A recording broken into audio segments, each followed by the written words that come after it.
beyond delivering the letter. He also harbored intentions of meeting the Qian emperor. After all, the achievements of this individual were astonishing, and being in a youthful state. Many from the new generation admired the Qian emperor, Shi Tianyu included. Brother Shi, I have heard that the reincarnation Holy Palace and Beta Tian are engaged in warfare. Is this true? Ao Tian inquired. Shi Tianyu nodded. Indeed, the animosity between Beta Tian and my reincarnation Holy Palace runs deep. The outbreak of war is quite natural. However, there is no cause for concern. My father is in his prime, and among his peers, he finds few rivals. Even if the emperor of Beta Tian were to emerge, he would pose no threat. Ao Tian nodded in understanding. Soon after, Shi Tianyu was settled in a guest pavilion within the Heavenly Emperor's palace. Ji Xian was in the midst of condensing his Dharma forms among fire, space, creation, chaos, sword, and the transparent little person. Ji Xian found the latter three to be most familiar, thus he intended to solidify these three forms first. Currently, he had only managed to coalesce a rudimentary shape. Before him, the chaos Qinglian had grown to a height of 2 feet and had sprouted several new emerald leaves. The aura of chaos was hazy, resembling a gray mist that obscured the truth, winding around the two masters and enveloping them. Time flowed swiftly. During Ji Xian's seclusion, the realms of heaven and earth were undergoing dramatic transformations. The Ming Mountain Army suffered another defeat in their assault on the 3,000 prefectures. Expelled by a knight clad in golden armor, retreating in disarray aboard their warships. The emergence of the Xuantiando sect, welcoming cultivators from across the realms, attracted numerous sects and independent practitioners. The conditions of tax exemption were exceedingly tempting. Amidst the chaos of the world, many sects faced tight budgets, and the Xuantiando sect offered them a much-needed respite. The influx of common folk into the realm of Xianzhou has reached a staggering 100 billion. They have voluntarily joined the restoration of the mountains and rivers, endeavoring to rebuild their homes. Concerning this land, everything seems to be progressing favorably. Yet, from the outside world, disquieting murmurs have emerged. Ji Xian has slain the two emperors, Ji Wu Wang and Ji Wu Shun, inciting considerable dissatisfaction among some ancient beings recently awakened. In their youth, these two emperors cultivated relationships with countless cultivators across the realm, befriending many talented and exceptional individuals. After 1,000,000 years, they have matured into formidable powers. The ascendants of a newly crowned emperor, bearing the Ji surname, who shows blatant disregard for his elders and fails to fulfill the duties of filial piety, culminating in the heinous act of personally slaying his own uncle. Should this emperor ever cross paths with me, I shall surely cleave him beneath the edge of my sword. Such were the bold proclamations of an emperor from the Purple Mist Heavenly Mansion, declaring his intent to annihilate Ji Xian and extinguish his burgeoning might. This declaration sparked a fervor of debate. The Purple Mist Emperor, a renowned powerhouse from the previous era, has re-emerged in this current age. In his youth, he pioneered the Purple Mist Heavenly Technique, vanquishing numerous foes and shining brilliantly on the path to imperial ascendance, with his contemporaries bowing before him. Cultivators could not help but speculate. Who is stronger, the Qian Emperor or the Purple Mist Emperor? No one could provide a definitive answer. Yet, there was a palpable anticipation for the clash between the titans of two distinct eras, which promised to erupt into a cataclysmic battle. Shortly thereafter, a demonic monk from the great Brahma heaven proclaimed, I, a humble monk, was an old acquaintance of Ji Wu Shun. That wretched creature slew him, and I shall assuredly take his life. Upon hearing that he has cultivated a golden body, I would not hesitate to extract his soul and seize the body of a mere beast. Such a statement is steeped in profound insult. Each emperor is a sovereign of their time, yet in the eyes of this demonic monk, they have been reduced to mere sacrificial offerings for animals, leaving all astounded. Similarly, this has offended many orthodox Buddhist sects within the great Brahma heaven. In Buddhism, the golden body symbolizes the pinnacle of the Arhat, representing the utmost glory of the Buddha. Such a coveted divine object is, however, subjected to the derision of that demonic monk, inciting genuine outrage. Numerous similar declarations abound. As figures from various eras awaken to the present age, some assert that this heralds a tumultuous era stained with blood. Yet, the Ji family, as victims in this matter, has not exhibited a particularly vehement reaction. Within the ancient clan, all remains in its usual order. It seems as though the demise of the two emperors holds no bearing upon them. Various powerful factions have sent emissaries to glean insights, ultimately resulting in the emergence of some information. Following deliberations among the upper echelons of the Ji family, the former patriarch Ji Yuanzhong and the former holy son Ji Ming have been dispatched to the frontier, integrated into the military ranks. This presents a most perplexing phenomenon. The two who ought to have faced execution have inexplicably survived. The cultivators of the realm speculate on the reasons behind this. Some suggest that internal strife among the great families has weakened the factions beneath Ji Wu Wang and Ji Wu Shun following their demise, prompting Ji Yuanzhong's ancestral faction to intervene and secure the two, sending them to the frontier. Others contend that a decree from the Qian emperor resulted in the death of an emperor, with intentions to bring away the two from the Ji family, thus instilling panic among them. Regarding these two individuals, neither killing nor sparing them seemed appropriate. Thus they were dispatched to the border, out of sight and out of mind. During this period, news also emerged from the uncertain Sea of Spirits. Some claim to have witnessed an astonishing imperial battle. The great Emperor Kuanping of the northern underworld sea took decisive action, severing 8 heads from a 9-headed flood dragon, thereby crippling its cultivation that had taken 1 or 200,000 years to attain. All because the dragon attempted to illegally cross into the northern underworld sea and enter the 3,000 states. The great Emperor Kuanping is a legendary figure, having guarded the northern underworld sea for millions of years, a fact well known throughout the realm. Any imperial figure seeking to traverse this sea would be intercepted by him. It is said that his actions were motivated by a promise made long ago. Furthermore, he and the Sword Emperor were contemporaries and sworn brothers. After the demise of the Sword Emperor, he took on the responsibility of safeguarding the northern sea, preventing the armies of the underworld mountain from invading once more.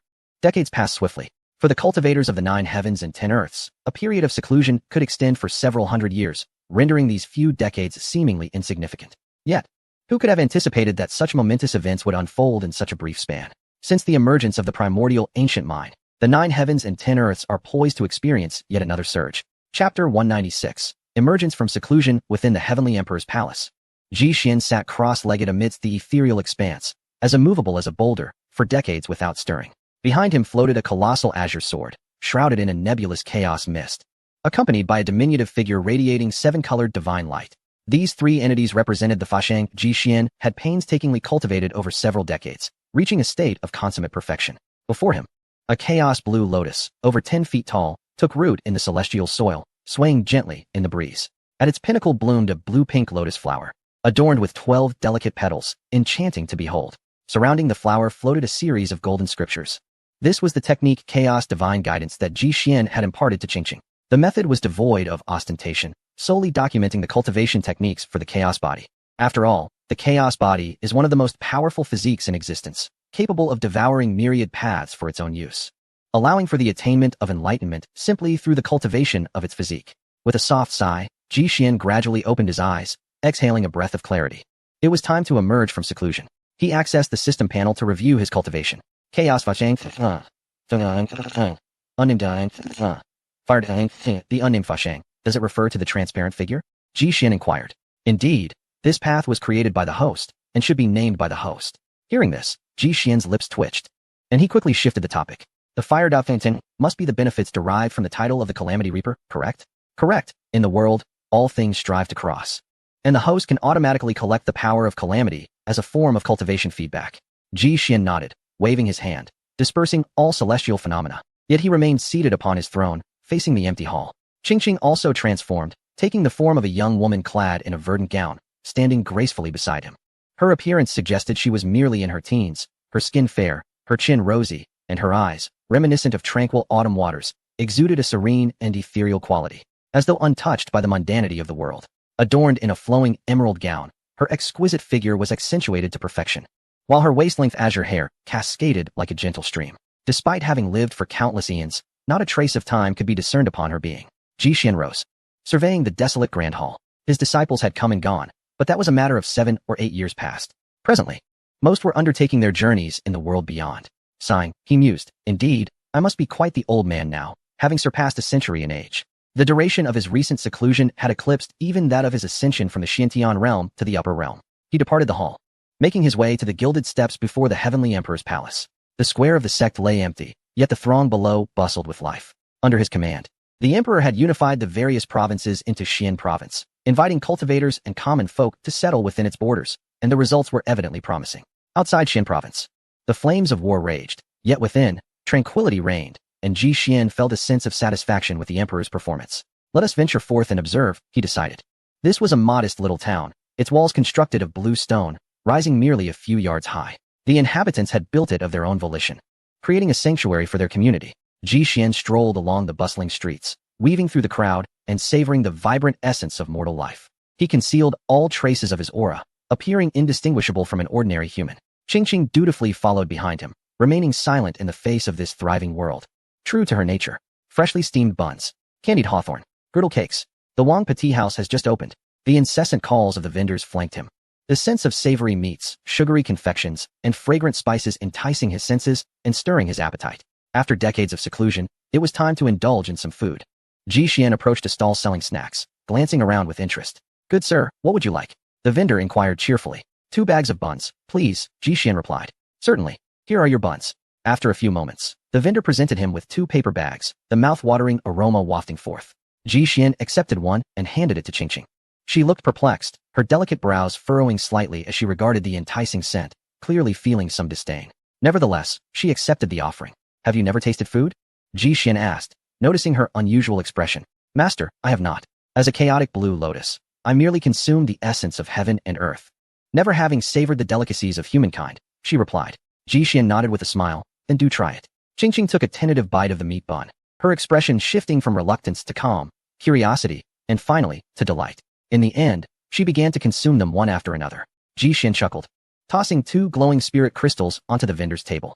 Each crystal was the size of a pigeon's egg, its spiritual energy shimmering, almost overflowing.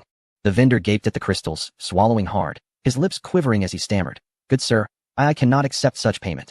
Ji Xian frowned, asking, do you not accept spirit crystals for transactions? The vendor produced a copper coin, waving it before Ji Xian, saying, we all use this. Ji Xian was momentarily taken aback, realizing that spending too long in the realm of cultivators had rendered him unfamiliar with the customs of the mortal world.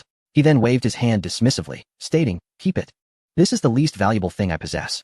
No need for change. Ignoring the vendor's response, he turned and vanished from sight. Grandpa, I want to eat candied hawthorn. A little girl with horn braids tugged at the hem of a gray-robed elder, pleading earnestly. The money I earned today must be saved for dinner, maybe tomorrow.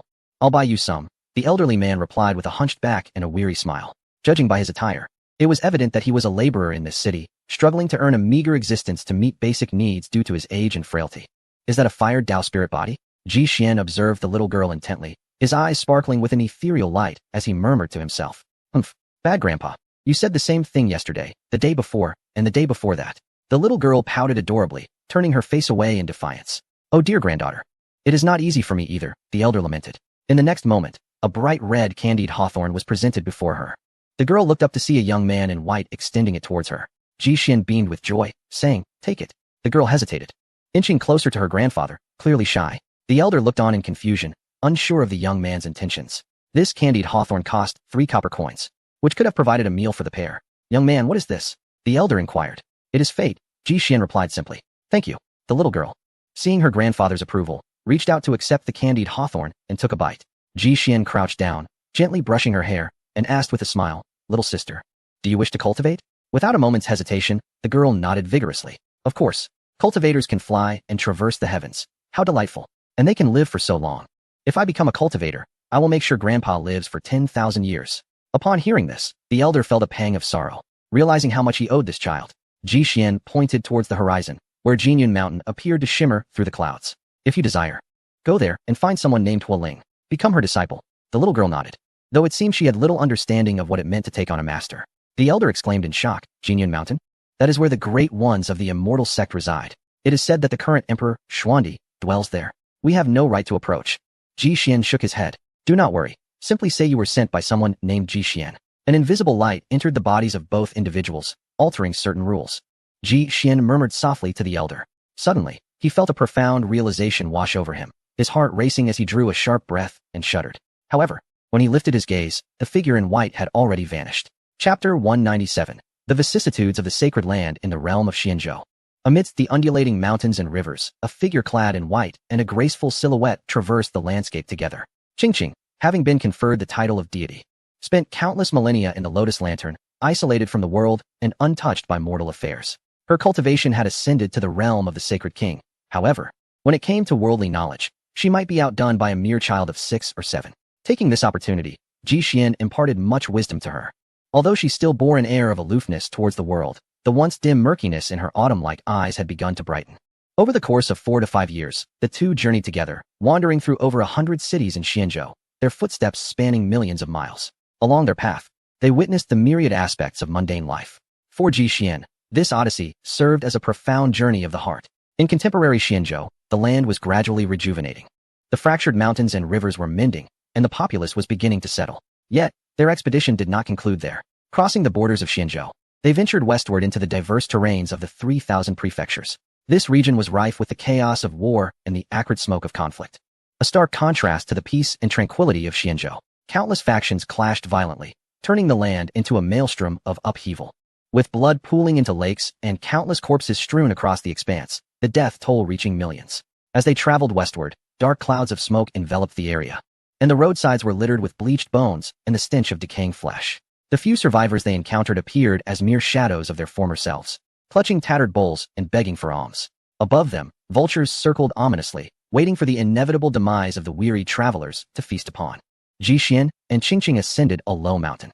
The mountain was barren, its vegetation reduced to ash by raging fires, with remnants of walls and ruins standing like jagged teeth amidst the desolation. Charred trees lay sprawled across the ground, as crows circled and cawed, adding to the bleak atmosphere. Upon reaching the summit, they discovered that the other side of the mountain concealed a vast, bottomless abyss, shrouded in darkness and unfathomably deep. A portion of the mountain was sunken within, its cross-section neatly severed, retaining traces of sword intent. It became evident that this was no mere low mountain. Rather, it had been cleaved in two by a single sword strike, with the larger half sliding into the chasm carved by the blade. In the depths of the pit lay a dilapidated temple, half buried beneath the earth. Jixian, feeling a resonance within, leapt gently into the ruins. After some rummaging, he unearthed a plaque that had been slanted into the soil. Breathing out a breath of fresh air, the blackened ash dispersed like ink, revealing the four resplendent characters, Dao E Sacred Land.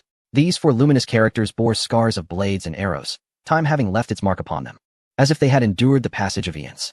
With a sigh, Jixian lamented. The Dao E Sacred Land was one of the factions that had maintained a cordial relationship with the Ji family. Though no great emperors had risen from within its halls, it was nonetheless a legitimate lineage of Taoism, possessing a long-standing and formidable heritage. Under the protection of the Ji family, they had remained steadfast on this land, enduring through the ages. Who could have anticipated that, within a mere century, such a flourishing lineage would be obliterated, unable to withstand the trials of calamity? Recalling the days spent in the Wanyao prefecture, Jixian had a few fleeting encounters with the Dao E Sacred Land's Wumiao Daoist. At that time, she journeyed alongside Ji Mingho, seeking opportunities in the realm of Wanyao. Initially, Jixian held a favorable impression of these two youngsters. Yet now, their whereabouts remain unknown, and their fates are shrouded in mystery. Suddenly, Jixian's ears perked up, capturing sounds from thousands of miles away. In a dilapidated Daoist temple, a female Daoist sat disheveled, her hair in disarray. Before her stood a scruffy bandit leader, leering with a lascivious grin. In the face of such blatant disrespect, Wu Miao Daoist exhibited not a trace of resistance. Her eyes were vacant and devoid of spirit, her demeanor frozen, as the essence of her cultivation evaporated. She muttered incessantly, lamenting the destruction of her lineage, the loss of her home, and the impending end of her path in cultivation. Wu Miao Daoist felt a profound despair. Having been born in the Dao E Sacred Land, and having cultivated there for millennia, she bore an indelible attachment to this place, which represented her entire existence. Now, with the obliteration of her lineage, she found herself utterly alone, contemplating her own obsolescence. By the heavens, truly a practitioner of the Dao. Such a physique. The bandit cackled. Having fled for so long, it is time to indulge. Just as the bandit leader prepared to engage in a sordid display, a chilling male voice emerged from the shadows.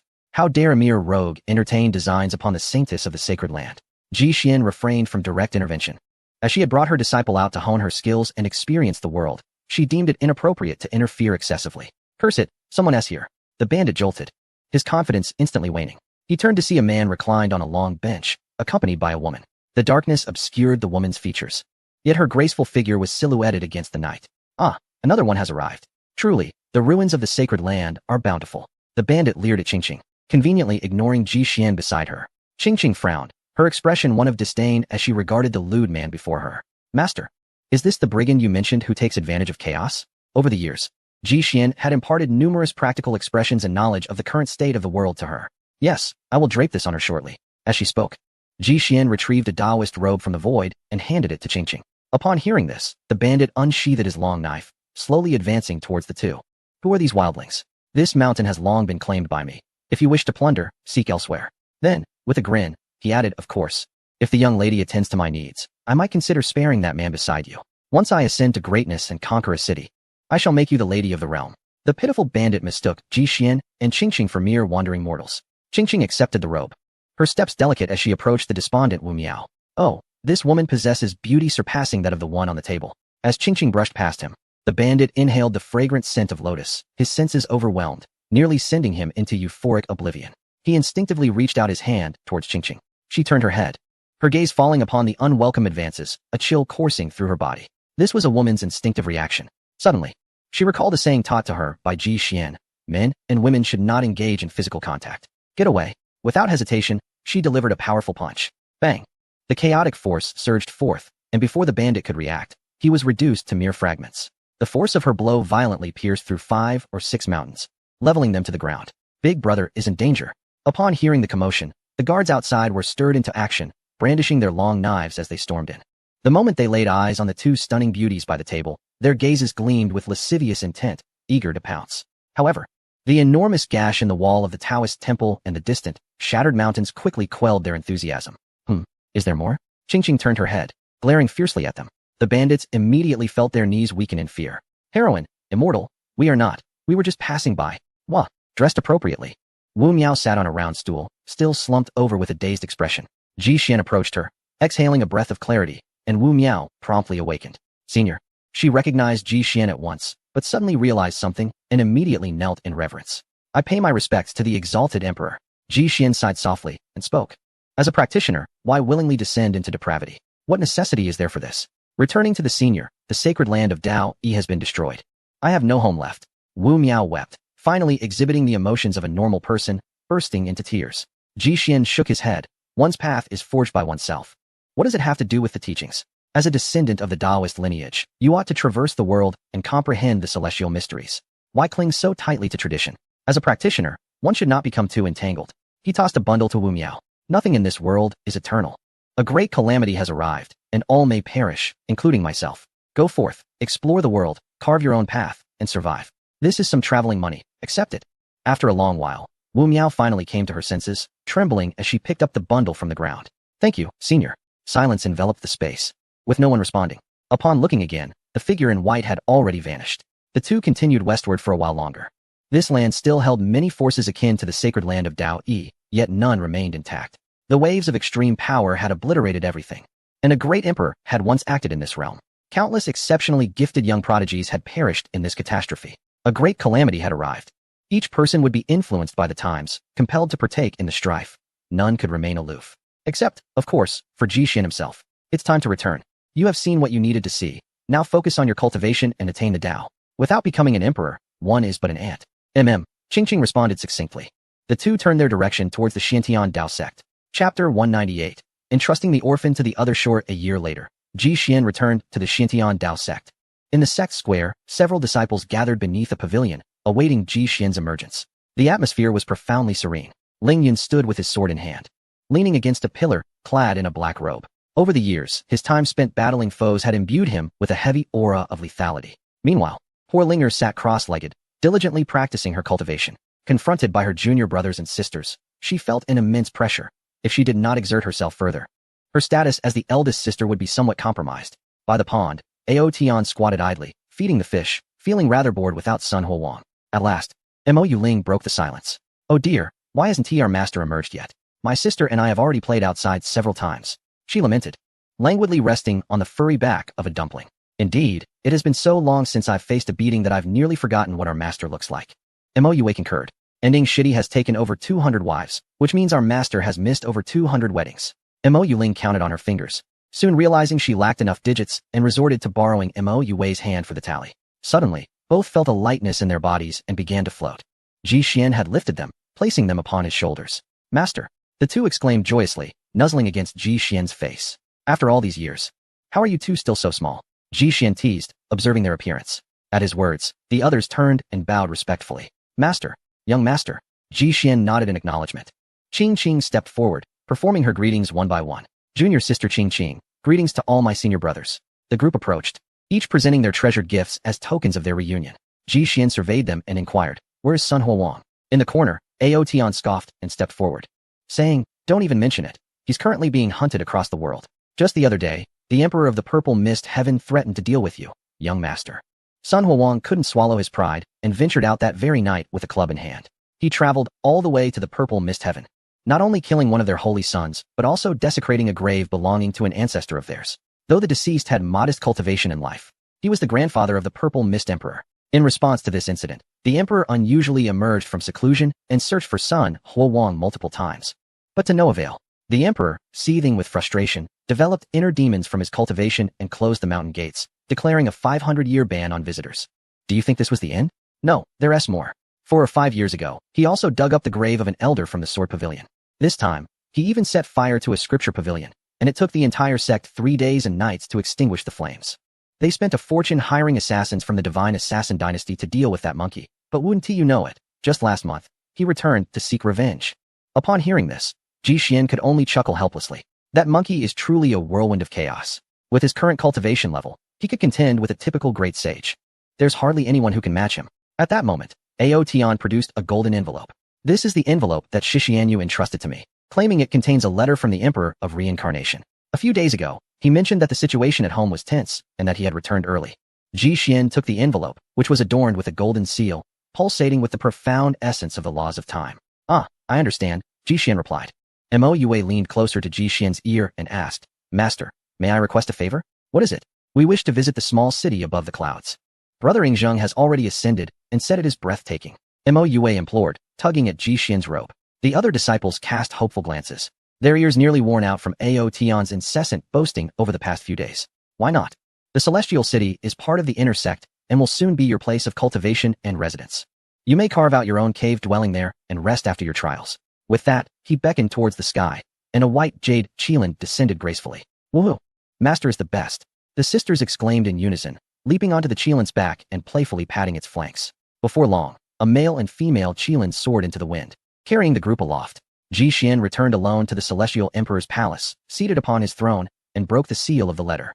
Instantly, a multitude of dazzling blue divine lights erupted, weaving intricate patterns of temporal laws that cascaded like celestial splendor, enveloping Ji Xian entirely. Before him appeared a great river imbued with the essence of time, flowing with the epics of eternity. From the parchment, blue imperial characters began to emerge one by one. Esteemed Taoist Ji, I am Shurchen, the master of the Reincarnation Holy Palace, the Emperor of Reincarnation. This is a letter from the future. First and foremost, I congratulate you on attaining the status of Emperor at such a monumental time, which entails immense karmic burdens. Your choice to ascend at this juncture reflects long-term vision and an indomitable mindset, which I deeply admire. Secondly, I have a request. As the master of the Reincarnation Holy Palace, I have devoted myself to the study of the path of time. This letter, delivered by my youngest son from the present, actually originates from me in the future. The war between the Northern Dipper and the Reincarnation Holy Palace will ultimately result in the defeat of the palace.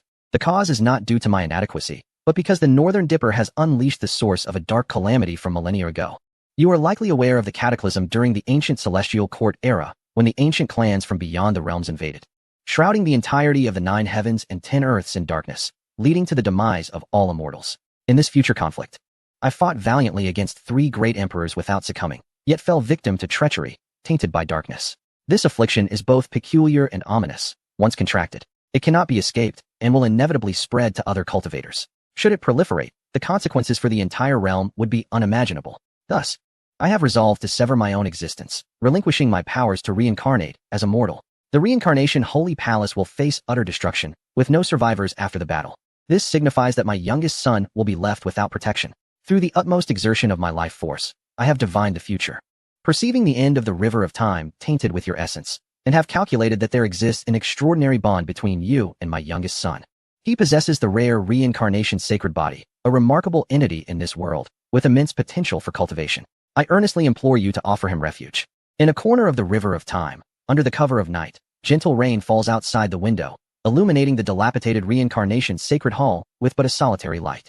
Though no raindrops seep inside, the pristine white paper becomes damp. Time wipes away the tears from his eyes as he gazes outside, and in that moment, he is struck motionless. At the end of the river of time stands a figure clad in white, tall and majestic, holding the sun, moon, and stars, standing as straight as a celestial emperor. He leaves behind a silhouette for this realm, his ethereal aura billowing like a dragon, soaring towards the heavens. Before him lies the endless rules of time, leading to the past, present, and future. Is it truly you, my friend? Time, burdened by his aged form, trudges unsteadily towards the river's end. My friend, his breath grows faint, and the darkness enveloping him surges wildly. As a disciple of Shi Xianyu, I shall accept him on behalf of Ji Xuan. After a long silence, the figure finally speaks. Hearing these words, time relaxes, relinquishing his resistance against the encroaching darkness. Indeed, I was not mistaken. Thank you. He smiles with relief, uttering a word before descending into the river, commencing his cycle of reincarnation. The paper trembles, concluding with a word of gratitude, which immediately tears apart into fragments, scattering with the wind. Subsequently, the extraordinary phenomenon of the river dissipates. In Ji Xuan's hand, Only a golden envelope remains. Sitting motionless upon the celestial emperor's throne, he maintains a tranquil demeanor while deep in contemplation. This thin sheet of paper carries not just spoken words, but also vivid imagery. Everything that transpired has been inscribed within it, including the figure at the river's end. This letter was not sent by the reincarnation emperor. After a lengthy period of reflection, Jishuan opens his eyes. Mount Mingshan, North Dipper Heavenly Emperor, at your service. Gather all the sacred places and summon them to the Celestial Emperor's palace to see me. Understood. Chapter 199, Declaration of War beneath Jinyun Mountain. A bustling throng fills the streets, blocking the roads with an array of people and carriages, teeming with life. In the sky, warships and airships are densely arrayed, all heading towards the Celestial Emperor's palace. In the Taoist sect square, a divine chariot descends, and the ancestors and leaders of various sects emerge in succession, occasionally accompanied by young disciples eager to witness the grandeur. Today marks the day when the Celestial Emperor meets with the myriad saints. With a rumble, the ancient war chariot of the Jiang family descends, and Jiang Wei steps out. His long red hair cascades over his shoulders, his countenance resolute, clad in a black robe. His stature tall and imposing. On this occasion, he represents the Jiang family in an alliance with the Xiantian Dao sect, as advised by the ancestors. They believe that with the onset of a great era, the Jiang family has made too many enemies, and forming an alliance with the recently rising Dao sect is a prudent choice. Suddenly, a white divine chariot descends nearby. A middle-aged man in a green robe steps out, followed by a group of young disciples, seemingly no older than a dozen years. The White Deer Academy, what brings them here? Jiang Wei glances over, filled with confusion. Meanwhile, individuals from the Reincarnation Sacred Hall have also arrived, and the leader among them is instantly recognizable to Jiang Wei. In the realm of celestial beings, Shi Tianming, the firstborn of the Reincarnation Emperor, stood alongside his contemporaries who were also paragons of their age, now possessing the cultivation of a quasi-emperor. Brother Shi, it has been quite some time since we last met, he greeted first. Shi Tianming's eyes brightened, recognizing Jiang. Indeed, it has been 5 or 6 millennia since our last encounter, has it not? Yes, Jiang Wei nodded, then inquired, what brings the Bai Lu Academy, which usually remains reclusive, to this gathering? Shi Tianming glanced in that direction and shook his head. Perhaps they have come to send disciples for study. Regardless, let us proceed inside. Very well. Within the Heavenly Emperor Palace, the expanse felt like a small cosmos unto itself. The inner hall was filled to capacity, with the assembly of cultivators numbering in the tens of thousands. Among them were the venerable ancestors and leaders of various sects, as well as juniors eager to broaden their horizons and itinerant practitioners residing in Xianzhou. They hailed from the farthest corners of the heavens, summoned by the decree of the Xuandi to seek refuge. Offerings piled in one corner, forming small mountains that radiated brilliant divine light. The gathered cultivators marveled at the palace's opulent decor, captivated by the dragon pillars crafted from celestial gold and the starlit ceiling. Goodness, this is the Heavenly Emperor Palace? Why does it seem even grander than our Holy Land? Be confident and dismiss such feelings. Truly, this palace, forged by the ancient Heavenly Emperor, boasts materials so precious that a mere fragment could be fashioned into an unparalleled sacred artifact. Amidst their awe, discussions arose regarding the Xuandi strategies for confronting adversaries. The Dao sect has accumulated too many enemies, with over 10 factions harboring grievances, causing a subtle unease among the denizens of the Holy Lands. I believe the Xuandi will adopt a defensive strategy, for we have made too many foes. Striking first would lead to a precarious situation. Consensus emerged among the gathered heroes, with the Sword Pavilion and the Zimu Heavenly Mansion housing at least one emperor each, exerting the greatest pressure on the Dao sect, especially the Sword Pavilion. Emperor Dugu's mastery is profound. It is said that his swordsmanship nearly grazes the domain of the immortal path, truly making him the foremost sword wielder across the 9 heavens and 10 earths. The Ming Mountain had recently fallen silent again, yet whispers among other cultivators spoke of sightings in distant realms. They would not relent. Indeed, should all 9 emperors of the Ming Mountain emerge, it would spell catastrophe. When eternal-level factions engage in war, we can do little but adhere to the rules and avoid trouble. Ultimately, the cultivators unified their perspectives, discreetly communicating with their subordinate factions to stockpile resources and prepare for a defensive stance. Suddenly, from the direction of the Heavenly Emperor's throne, the screen shimmered, and a figure clad in white emerged.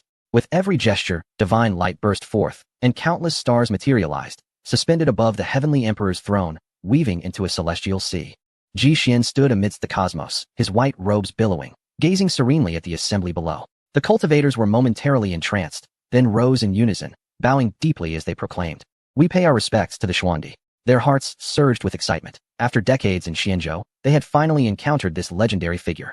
The primordial Forbidden Zone had witnessed his path to enlightenment, subduing ancient beings, and upon his emergence, he vanquished 2 esteemed emperors. In this tumultuous era, where self-preservation reigns supreme and treachery is rampant, the sacred lands engage in incessant intrigue and violent confrontations, with annihilation of entire sects becoming commonplace. However, the Xiantian Dao sect boldly defies this prevailing trend. Under the immense pressure of condemnation from various factions, it opens its doors to the afflicted cultivators and displaced commoners, providing them with a sanctuary. Meanwhile, numerous formidable eternal-level forces have converged, poised to confront the Xuandi. Yet, the man before them remains utterly unresponsive, devoid of any semblance of action or strategy. Is this arrogance or confidence? The majority present leaned towards the latter. Ji Xian nodded, gesturing for them to be seated. No need for formalities. Di Qi, please announce the matters at hand. Clad in golden armor, Di Qi stepped forward, holding a decree, and began to read aloud. The initial and central content consisted largely of the protocols and guidelines that the sacred lands must adhere to within Xianzhou. The eighth stipulation mandated that all forces residing in Xianzhou must construct a statue of the emperor and pay homage as a sect. As he reached the final point, Di Qi's voice noticeably deepened, imbued with an undeniable imperial authority. The stance on warfare stated that all who receive the Dao sect's protection must align their enmity with the sect.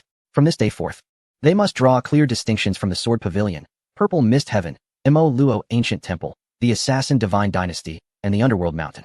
Furthermore, any cultivator encountered from these aforementioned factions shall be dealt with mercilessly.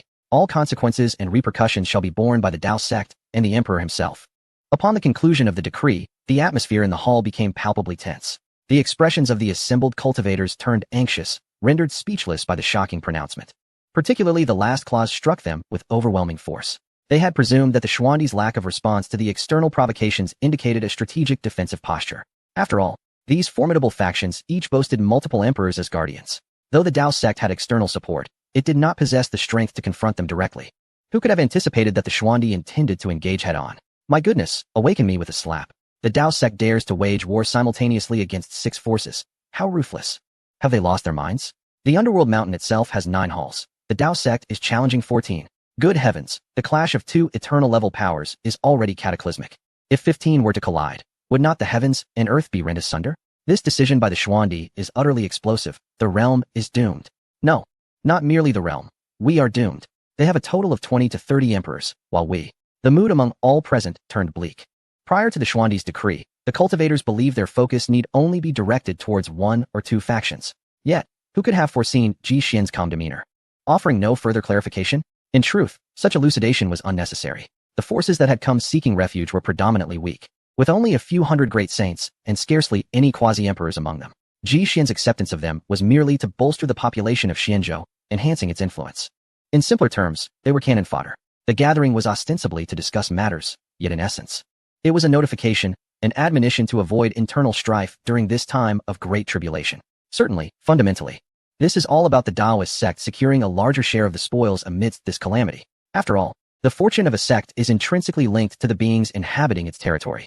Ji Xian, disregarding the emotions of the gathered assembly, hastily concluded the banquet and dismissed the cultivators from the various holy lands, instructing them to rapidly disseminate the news. Ultimately, only the representatives from the Cycle Holy Land, the Jiang family, and the White Deer Academy remained. Ji Xian beckoned to Jiang Wei and the others present. Come forth, he commanded. Inside the hall, the representatives bowed in reverence, exclaiming, We pay our respects to the Xian Emperor. Ji Xian responded, Let each of you articulate the conditions for the alliance. With a graceful turn, he returned to the throne of the Heavenly Emperor. Jiang Wei was the first to speak, as instructed by the venerable ancestor Xingyang. I have come to propose an alliance. The Jiang family stands as one of the leaders of the human race, currently beset by numerous adversaries, while simultaneously facing incursions from ancient beings, extraterrestrial races, and divine beasts. Ancestor Xingyang wishes for the Daoist sect to dispatch a portion of its forces to safeguard the borders of the 9 heavens and 10 earths, as well as to confront the resurgent ancient creatures. Ancient creatures? Have they begun to emerge in places other than the primordial forbidden zone? Ji Xian inquired. Jiang Wei replied, Your Majesty may not be aware that during the primordial era, both the Ji and Jiang families were among the progenitors of the human race, each overseeing a region of ancient creature confinement. The Ji family suppressed the primordial forbidden zone, while the Jiang family contained the divine ancient abyss. Ji Xian pondered for a moment, realizing that they had already offended one forbidden zone. They might as well account for the other. After all, it was all orchestrated by the Ming Mountain. This matter is feasible. Please elaborate on the border situation, he instructed. Jiang Wei continued. The struggle for the calamity does not unfold solely within the confines of the 9 heavens and 10 earths. External forces are also engaged. In this universe, the 9 heavens and 10 earths, along with the extraterrestrial ancient races, have been embroiled in conflict for tens of millions of years. It is inevitable that 2 tigers cannot coexist on the same mountain. Ji Xian nodded, deeming the task manageable. Subsequently, I shall instruct the Imperial Cavalry to notify you and send a contingent of our forces. Of course, the powers mentioned in the decree will also require your Jiang family to target them with utmost effort. Rest assured, Your Majesty, this is only natural, Jiang Wei replied. And what of you? Ji Xian's gaze shifted towards the other parties. Shi Tianming stepped forward, performing a respectful bow before stating, I am Shi Tianming, representing the Cycle Holy Land. It is well known that the Cycle Holy Land is currently engaged in battle with the Northern Dipper. We hope the Taoist sect can assist in alleviating some of the pressure. Naturally, we will also keep an eye on the forces mentioned in the decree. Ji Xian scrutinized Shi Tianming for a moment, asking, Who are you in relation to Shi Tianyu? Your Majesty, I am his elder brother, he replied. No wonder you bear such a resemblance, Ji Xian murmured. Regarding the Cycle Holy Land, Ji Xian had many considerations. From the missive of the Cycle Emperor, it was evident that the fall of the Holy Land was an irreversible reality. However, given the current circumstances, Ji Xian still felt the need to maintain appearances. I consent, but I have one more matter to discuss. Please, Your Majesty, they urged. Establish a branch in Xianzhou, leaving behind a spark of your Cycle Holy Land. Additionally, summon that young man, Shi Tianyu, back as swiftly as possible. I shall safeguard him in my own name. Upon hearing this, Shi Tianming felt a surge of joy within. His father had been troubled by the whereabouts of his younger brother, and unexpectedly, the Xian Emperor had offered to protect him. This signified that anyone who harbored ill intentions towards the reincarnation sacred body would be considered an enemy of the Tao sect. My gratitude to the Xian Emperor. Shi Tianming then withdrew. Finally, individuals from the White Deer Academy stepped forth. They bowed before the Xian Emperor, introducing themselves as emissaries from the White Deer Academy. A middle-aged man in a green robe approached. Ji Xian cast a glance at him, then surveyed the young disciples behind him, quickly grasping his intentions. Speak, he commanded. Our White Deer Academy is a gathering place for the prodigies of the 9 heavens and 10 earths. We have come to invite the disciples under your command to engage in exchanges and learning, the green-robed man declared. We also hope that the Xian Emperor will accept these young ones behind me, so that we may progress together. Ji Xian understood. This exchange of disciples was akin to what was known in his past life as a student exchange program. He also discerned the underlying meaning in the words of the green-robed man and replied, The threshold for accepting disciples is quite high in my domain. These youngsters will have others to guide them. As for my own little ones, I shall inform you later. Just as the green-robed man was left in bewilderment, a figure suddenly emerged from the void. Little God pays homage to the master. From now on, you shall teach those children, Ji Xian indicated. What? The river god appeared somewhat bewildered and communicated telepathically. Master, you instructed me to fish, clear river paths, and help the old tortoise cross the river. And I am proficient in all these tasks. But teaching children. Ji Xian responded, Teach them what you know. The river god looked up at the fishing rod slung over his shoulder and sighed. Very well, follow me. Subsequently, he led the disciples of the White Deer Academy away. The green-robed man continued, Rest assured, Xian Emperor, though our White Deer Academy is not inclined towards conflict, should any incident occur involving your disciples, we will be the first to step forward as guarantors. Indeed, I am aware. You 3 may withdraw, Ji Xian commanded. Yes. Afterward, Ji Xian vanished from the Heavenly Emperor's palace, preparing for the impending situation. In the outside world, the declaration of war by the Xiantian Tao sect sent shockwaves through the sacred lands. 1 against 14. What audacity! Historically, the clash between 2 eternal-level forces was already momentous. Today, the North Star Heaven and the Reincarnation Sacred Hall had merely engaged in a minor skirmish, yet it had already sunk hundreds of continents. The Xiantian Tao sect appeared poised for a monumental shift. This was a consensus among all cultivators. In this era, the conflicts and disputes among eternal forces had intensified, with many emperors emerging, fiercely confronting one another, igniting true flames of conflict. The actions of the Tao sect undoubtedly added fuel to the already raging fire of the current situation. The competition for fortune and destiny had grown increasingly fierce. Within 6 months of the news breaking, all branch outposts of the Purple Mist Heaven in the 3,000 prefectures had been eradicated, with over 10,000 cultivators slain. Besides them, the sects of Sword Pavilion and Demon Luo Ancient Temple also faced purges. The Purple Mist Heaven. Damn it, how audacious! The Purple Mist Emperor, clad in a purple gold robe, glared at the communication talisman in his hand, cursing vehemently. That disciple of the Xian Emperor even dared to disturb my grandfather's grave. And now he threatens my own faction? Where is the justice in this world? It is unacceptable. Even if it were not to avenge my dear brother, I must take action against him. Cough cough. The anger surged within him, and he suddenly spat out a mouthful of dark blood. The image of his grandfather's corpse swaying in the wind from the crooked tree ignited the fury of the Purple Mist Emperor. Throughout history, emperors have held themselves high, akin to the stars in the vast heavens, leaving all cultivators in awe, unable to even utter their names. Who could have imagined that a mere small cultivator from the sacred realm would dare to desecrate his ancestral grave? I shall certainly slay that wretched creature. Ah, my friend, your impatience is ill-advised. Suddenly, an aged voice resonated around him. Who? The Purple Mist Emperor instantly became vigilant. His palace was fortified with supreme restrictions. Anyone who could breach it was likely of equal strength to himself. A fellow sufferer. Dugu Yun emerged from the shadows, clad in a flowing white robe. His hair and beard completely white, exuding an ethereal presence, vigorous and spirited. The Purple Mist Emperor furrowed his brow, realizing it was his old friend, Dugu. A fellow sufferer? What? Have you also faced desecration? Stop, stop, stop! Dugu hurriedly interjected, keen to avoid reopening old wounds. What brings you here, my friend? I have declared a 500-year absence from visitors, replied the Purple Mist Emperor coldly. Dugu smiled and said, Do you truly intend to swallow this humiliation? Why not accompany me to Jinyan Mountain for a trial of strength? The Purple Mist Emperor sighed. I am currently in a poor state and doubt I can unleash my peak power. That boy, bold enough to challenge us, must have some backing. Although I am quick-tempered, I am not reckless. Moreover, you are merely a manifestation at the moment. Dugu nodded. I understand your concerns. But a mere cultivator of the enlightened path should not instill fear in the two of us. A single incarnation suffices to vanquish him. Besides, my swordsmanship is on the verge of a breakthrough. I require a sharpening stone. Upon finishing this statement, Dugu emanated streams of sword intent, tinged with an essence of the celestial path. You, the Purple Mist Emperor, was greatly shaken. Is there truly someone today who aims to transcend the realms of heaven and earth? After calming his thoughts, he responded, If that is the case, then I will leave the arrangements to you. Rest assured, he shall not survive. Chapter 201. Two sovereigns on the border of Xianzhou. Humph. How dare you, Xianzhou, threaten the eternal forces of the 14 directions? You shall not have a favorable outcome. A hooded cultivator clad in gray leaned against the city wall, glaring fiercely at the man in black before him. Blood poured from his mouth, his limbs reduced by half, leaving him on the brink of death. That does not prevent you from dying beneath my sword. The man in black stepped forward with a sudden lunge, wielding his two instruments' divine sword, and severed the hooded cultivator's head. Ling Yun wiped the blood from the blade, a chilling murderous aura enveloping him. Junior brother. Is this not the 15th wave of attackers today? Hua Ling'er, dressed in a flowing red gown, stepped forth. Ling Yun nodded. Ever since the master declared an offensive against the sacred lands, cultivators have assailed the borders of Xianzhou almost daily. Just last month, a quasi-emperor appeared. Had it not been for the emperor's steed, I would have met my demise. Hua Ling'er blinked her beautiful eyes, a look of concern etched on her face. The recent turmoil in Xianzhou was far from tranquil, with various cultivators lurking, ready to cause chaos and bloodshed. Senior sister, may I dismantle the formation? Mo Yuling stood above the city, manipulating a formation plate to maintain a lethal array. It's fine, you may withdraw it, Hua Ling'er replied.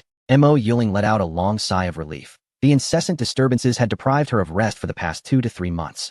Each day spent in the company of the formation plate had become tiresome. Just as she intended to stow away the formation plate, her gaze was suddenly drawn to a movement at the horizon. Oh no, not again, she sighed, reactivating the formation plate. Across the boundless plain, dust swirled as thousands of ironclad riders wielding black halberds surged towards Xianzhou. In the sky, 2 towering figures appeared, their enormity so profound that a mere wave of their hands sent the vast sea of clouds scattering, casting a colossal shadow upon the ground. The brothers and sisters sensed this anomaly, their expressions turning grave as they peered in that direction. What a potent imperial aura, Ling Yun exclaimed, his cultivated killing intent dissipating in an instant. Young masters, we should retreat. An imperial figure has arrived. As for the Iron Riders, let the forces of the Holy Lands handle them. The imperial riders stepped forth, disregarding their reactions, and with a grand gesture, whisked them away. Within the Heavenly Emperor's palace, Ying Zheng held a tome chronicling the myriad disturbances that had transpired in Xianzhou over the past year. Upon meticulous review, the incidents totaled an astonishing 10,000. Ying Zheng compiled all similar events and periodically reported them to Ji Xian. Master, shall we not deploy additional forces? He queried. The strength of the Holy Lands above the Great Sage level is exceedingly scarce, and the invading enemies are scattered yet formidable, making daily safety difficult to ensure. Ji Xian stroked his chin, inquiring, Can we ascertain the forces behind these intruders? It might allow the cultivators outside to take countermeasures. Ying Zheng flipped through the pages, ultimately shaking his head in resignation. We cannot. These individuals are wandering cultivators from all corners of the world, lacking any substantial backing. The disciple suspects that some Holy Lands, too timid to confront us openly, are secretly dispatching these individuals to disrupt our order. Of course, one cannot dismiss the possibility of them testing our defenses. After all, the security of Xianzhou is exceedingly rare across the 9 heavens and 10 earths, with a constant influx of cultivators seeking refuge. This stands in stark contrast to the situation outside. If this continues, it could disrupt the delicate balance of life among the Holy Lands. Ultimately, an emperor might personally intervene against us. Ying Zheng analyzed earnestly, displaying his genius in matters of governance. Ji Xian, with a composed gaze, pondered deeply. Ying Zheng was correct. It was indeed time to take appropriate action and exert some deterrence. Otherwise, he would become the subject of ridicule among the emperors, treated like a soft persimmon to be squeezed. Suddenly, a surge of divine consciousness intruded upon the heavenly emperor's palace, targeting Ji Xian seated upon the throne. Oh, speak of the devil. He activated his divine sight, two beams of divine light shooting forth like arrows, clashing fiercely with the intrusive consciousness. Bang! A thunderous explosion resonated throughout the mountain gate, causing even the heavenly emperor palace to tremble momentarily. Master, exclaimed Ing Zheng, his expression one of astonishment as he beheld the terrifying wave of power. Had it not been for Ji Xian's intervention, the aftershock of the explosion might have claimed his life. There is no longer any possibility as you suggested, those old ones have arrived. With that, Ji Xian swept his sleeve and descended from the golden platform, vanishing from sight. Outside the Dao sect, two colossal silhouettes flickered in the sky, partially concealed by the clouds. Humph! The purple mist emperor scoffed as he gazed upon the magnificent heavenly emperor palace. It seems he has indeed stumbled upon the palace within the forbidden zone. What incredible luck! Had I emerged at that time, such a prize would never have been his. The word jealousy was nearly inscribed upon his aged countenance. Du Guyan chuckled. If you had come in your true form, you surely could have subdued him. Rest assured, this heavenly emperor palace is not beyond your grasp. The purple mist emperor found amusement in Du Guyan's words, a surge of purple energy emanating from him. Inspired by a fragment of the primordial purple energy, he created the purple mist divine art, effortlessly waving his sleeve, capable of severing numerous mountain ranges. Ji Xian stood atop the golden platform, coldly observing the two figures in the sky. Suddenly, his kaleidoscopic eyes emitted two beams of golden light, piercing through the void and dispelling the aura of imperial might that enveloped the heavens. Instantly, the two emperors took notice of him. The purple mist emperor, holding a precious vial, regarded Ji Xian with disdain, looking down upon him as one would an ant. So, you are the new emperor of this millennium. Upon encountering us, do you not kneel and pay your respects? This was an insulting provocation. Throughout history, every emperor had been a proud and lofty being. They would never bow to fate, let alone to an adversary. Although Ji Xian's time as emperor was brief, his strength was undoubtedly on par with any of the ancient mighty beings. Moreover, he could easily discern their true forms, recognizing them as mere projections of their power. With agile strides, he traversed the heavens in an instant. Seeing this, the two emperors extended their claws forward. In an instant, the vast imperial might surged, unleashing dark clouds that spread outward, causing the bright day to dim abruptly. Ji Xian, unwilling to be outdone, retorted, "Those who dare to appear only as projections in front of me, do you think you deserve to be called emperors? If you can only send your avatars, I believe you should be stripped of your titles from the heavens to the earth." As he spoke, dark storm clouds gathered above Jinyan Mountain, countering the imperial might of the two avatars. In an instant, the ground was engulfed in darkness, and cities within hundreds of thousands of miles lost their light. The fierce wind howled like restless spirits, causing the populace to descend into chaos, crying out in fear of impending disaster. The purple mist emperor interjected, "You are overly arrogant. The two supreme beings have come to slay you, and yet you dare to step beyond the mountain gate. Without the protection of your domain formation, you stand no chance against us." Ji Xian rebuked him. Such audacity. What of the supreme? Were they not once uprooted from their very foundations?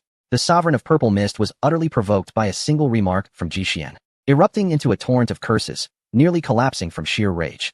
The haunting image of his grandfather's corpse swaying from an old tree branch lingered in his mind. Refusing to dissipate, the emperor reconsidered his initial intent to teach Ji Xian a lesson. Instead, he resolved to subject him to excruciating torment. Extracting his essence and lighting his soul like a lantern, he would drag that little wretch forth and slay him 18,000 times. With that declaration, the sovereign hurled a treasured vial towards Ji Xian. In the celestial expanse, a small emerald vial detached from the sovereign's grasp, soaring towards Ji Xian. Originally only 3 inches tall, it expanded instantaneously under the influence of magical force, charging forth with the might of a mountain, intent on crushing Ji Xian. This was a devastating strike. The ground below was shattered in an instant, debris flying as bottomless craters formed. The might of the imperial weapon was unparalleled, capable of subduing even the mightiest of heroes merely by its presence, let alone when wielded by the emperor himself. "Here it comes," Ji Xian roared, a wave of energy erupting from his feet, shooting him forth like a cannonball. He unleashed a formidable punch, a surge of chaotic power bubbling forth from his fist, morphing into a massive grinding wheel that collided fiercely with the vial, to confront an imperial weapon with mere flesh. Where they clashed, the very fabric of space fractured. The void crumbled in chunks, revealing dark chasms. Do you truly believe that your ascension to emperor renders you invincible? No one has ever withstood an imperial weapon with mere flesh. The sovereign bellowed, personally intervening with a resounding palm strike, aiming to crush Ji Xian beneath it. Boom. In an instant, an overwhelming force radiated from his fingers, manifesting as resplendent rainbows that shimmered like a starry river cascading downwards, sealing this small realm in brilliance.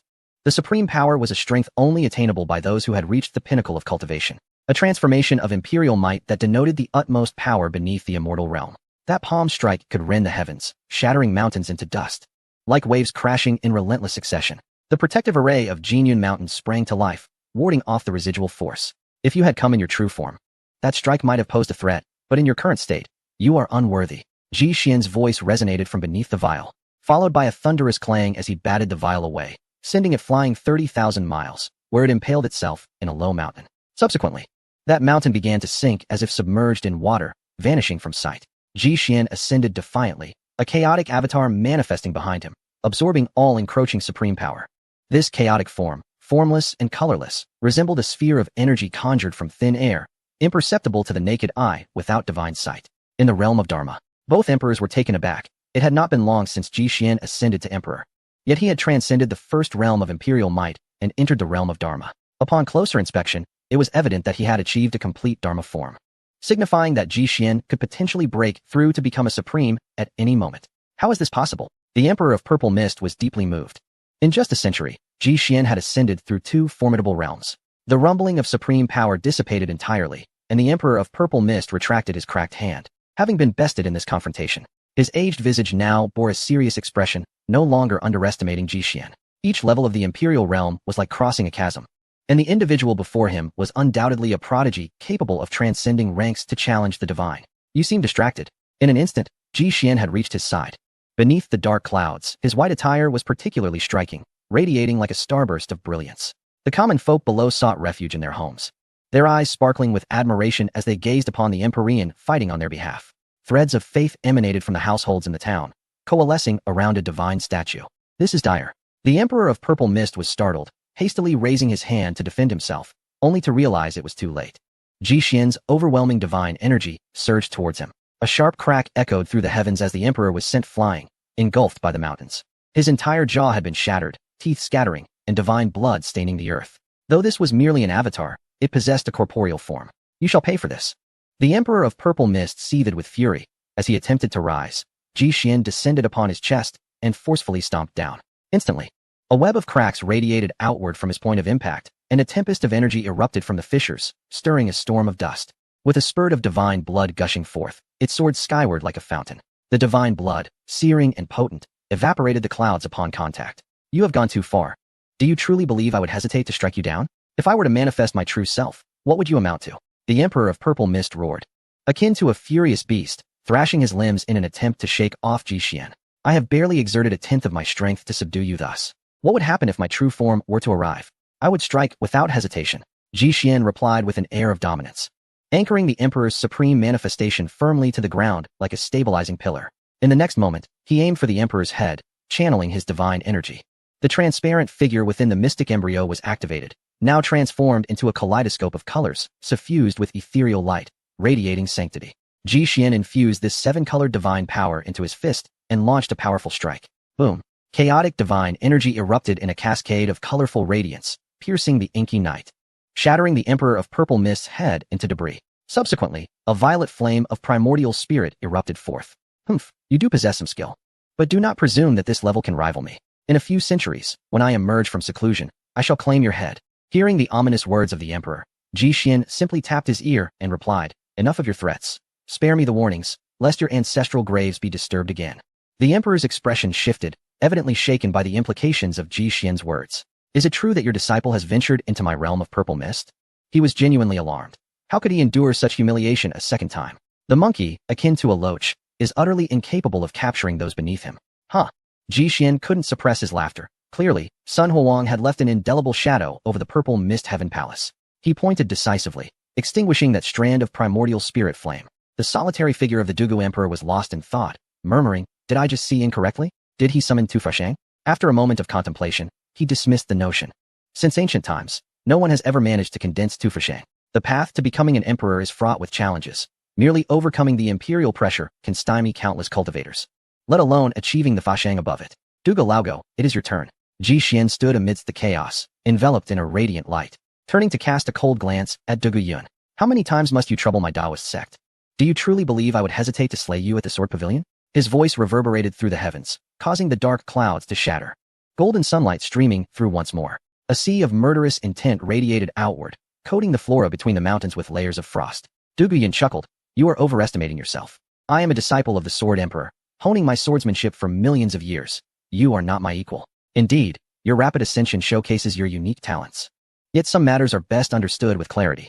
Du Guiyun brimmed with arrogance. In recent days, he had brushed against certain celestial rules in his sword path. He believed that, in the current realm, he stood alone as the foremost swordsman beneath the Sword Emperor. Thus, his visit to the Xintian Dao sect held both a probing intent and a desire to use Ji Xian as a sharpening stone for his own advancement. Upon hearing this, Ji Xian shook his head, his tone dripping with disdain, as if pitying Du Guiyun's narrow perspective. How deluded you are. The grand era has arrived, and everything is fraught with uncertainty. Merely grasping a hint of celestial sword intent, you dare to claim supremacy? Possessing the sword goddess physique, Ji Xian easily saw through his facade. He summoned the Sword of Immortals, intending to conclude this with a single stroke, shattering his pitiful confidence. With a flourish, a crimson box, a foot in length, soared from the void, its lid opening and closing as the Sword of Immortals emerged. After years of nurturing within the red dust sword box, the Sword of Immortals had long ascended to the level of a celestial artifact. Now, merely suspended in the air, it emanated a formidable sword aura, spreading outward like a vibrant illusion. A phantom of a woman in azure gradually materialized, elegantly standing behind Ji Xian. The moment Du Guiyun beheld her, he drew in a sharp breath, as if witnessing the most forbidden sight in the world. He momentarily lost his composure, reminiscing about past events, before staggering back 2 steps, tremblingly uttering, Lady Qiong, is it truly you? Chapter 203, I await you by the river of time. Qiong, slender and graceful, with long, lustrous black hair cascading to her waist, had slumbered within the sword box for decades, undergoing a transformation alongside the ascension of the Sword of Immortals. Upon hearing Du Guiyun's call, she slowly opened her eyes, and upon seeing the white-haired elder before her heart trembled. Yet, she seemed to discern something, lacking the joy typical of a long-awaited reunion, her expression instead tinged with a hint of distaste. Xiaoyun, nevertheless, she still managed to respond. It is I, Du Guiyun exclaimed eagerly. After a separation of 1,000,000 years, we have not seen each other for ages. A smile blossomed on his aged face, the wrinkles and creases deepening. After the passing of our master, my fellow disciples and I have scoured the realms in search of you, from the heavens above to the netherworld below. Several celestial gatherings have come and gone, yet we have found no trace, and so this matter has been set aside. Qiong frowned slightly. Her soul remained at Jinyan Mountain, and had Du Guiyun truly sought her, he could have easily located her. Ji Xian appeared to see through Du Guiyun's facade, scoffing, you old wretch, so self-righteous. Du Guiyun shot Ji Xian an angry glare, refraining from further words, directing all his focus onto Qiong. A smile played at the corners of his mouth, a glimmer of cunning in his eyes. Should he succeed in locating Lady Qiong, he would undoubtedly lay claim to the treasures at the end of the Sword Dao's long river. What of your other disciples? Qiong inquired. Du Guiyun shook his head in response. After that, Ming Mountain enacted a purge against us, and my fellow disciples have all become scattered. I was fortunate enough to gain an opportunity, transcending tribulation to become an emperor. It has now been over 200,000 years. Lady Qiong, come with me. Xiaoyun will surely find you a new vessel and honor you. The Sword Pavilion shall revere you. I will strive to restore the Heavenly Sword Palace. We are still family. Du Guiyun's expression was fervent, his voice trembling, tears streaming from the corners of his eyes as he reached out his withered hands, desperately yearning for Qiong's return. After pondering for a moment, Qiong shook her head, rejecting him. No, I can see that you are tainted with the bizarre and the ominous. You have fallen from grace, no longer the chief disciple Du Guiyun of old, relying on such things to touch the realm of immortality. Your fate will not be better than those ancient kings tormented by curses. Upon hearing this, Du Guiyun felt a tightening in his chest, his mind racing. How could she perceive my true nature so easily? Could her power have been restored? Impossible. That sword embryo was shattered by Ming Mountain. How could it possibly recover? He forced a smile, continuing to persuade her. Lady Qiong, what are you saying? Such things existed only in the ancient times. How could they possibly re-emerge in this world? Qiong sighed, resolute in her conviction. She turned to Ji Xian, saying, Young master, it would be best to slay him. Should the source of the dark calamity spread, the 9 heavens and 10 earths will surely fall once more. I share this intent. Ji Xian nodded, gripping the hilt of the Excalibur. Upon witnessing this scene, Du Guiyun was instantly filled with rage. You wretched creature, what are you planning to do to Lady Qiong? Simultaneously, he was astonished. Lady Qiong referred to Ji Xian as her master. Had she been subdued? Ji Xian grinned wickedly. Everything you can conceive, I have already done. A mere old bone.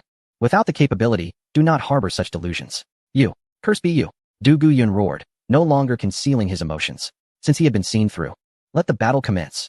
With a resounding howl, he unleashed a pitch-black imperial sword, tracing hundreds of sword lights aimed at Ji Xian. This was a lethal technique, infused with the rage stemming from the exposure of Donggu Yun's schemes. He summoned the delicate strands of sword intent within his being. In an instant, an overwhelming pressure surged towards Jinyun Mountain, directed at Ji Xian. The tethered Howling Sky Dog sensed this aura, abruptly awakening. It lifted its gaze to the heavens, and upon spotting Donggu Yun, its expression transformed into one of excitement, bounding joyfully in place. Donggu Yun, come save this emperor.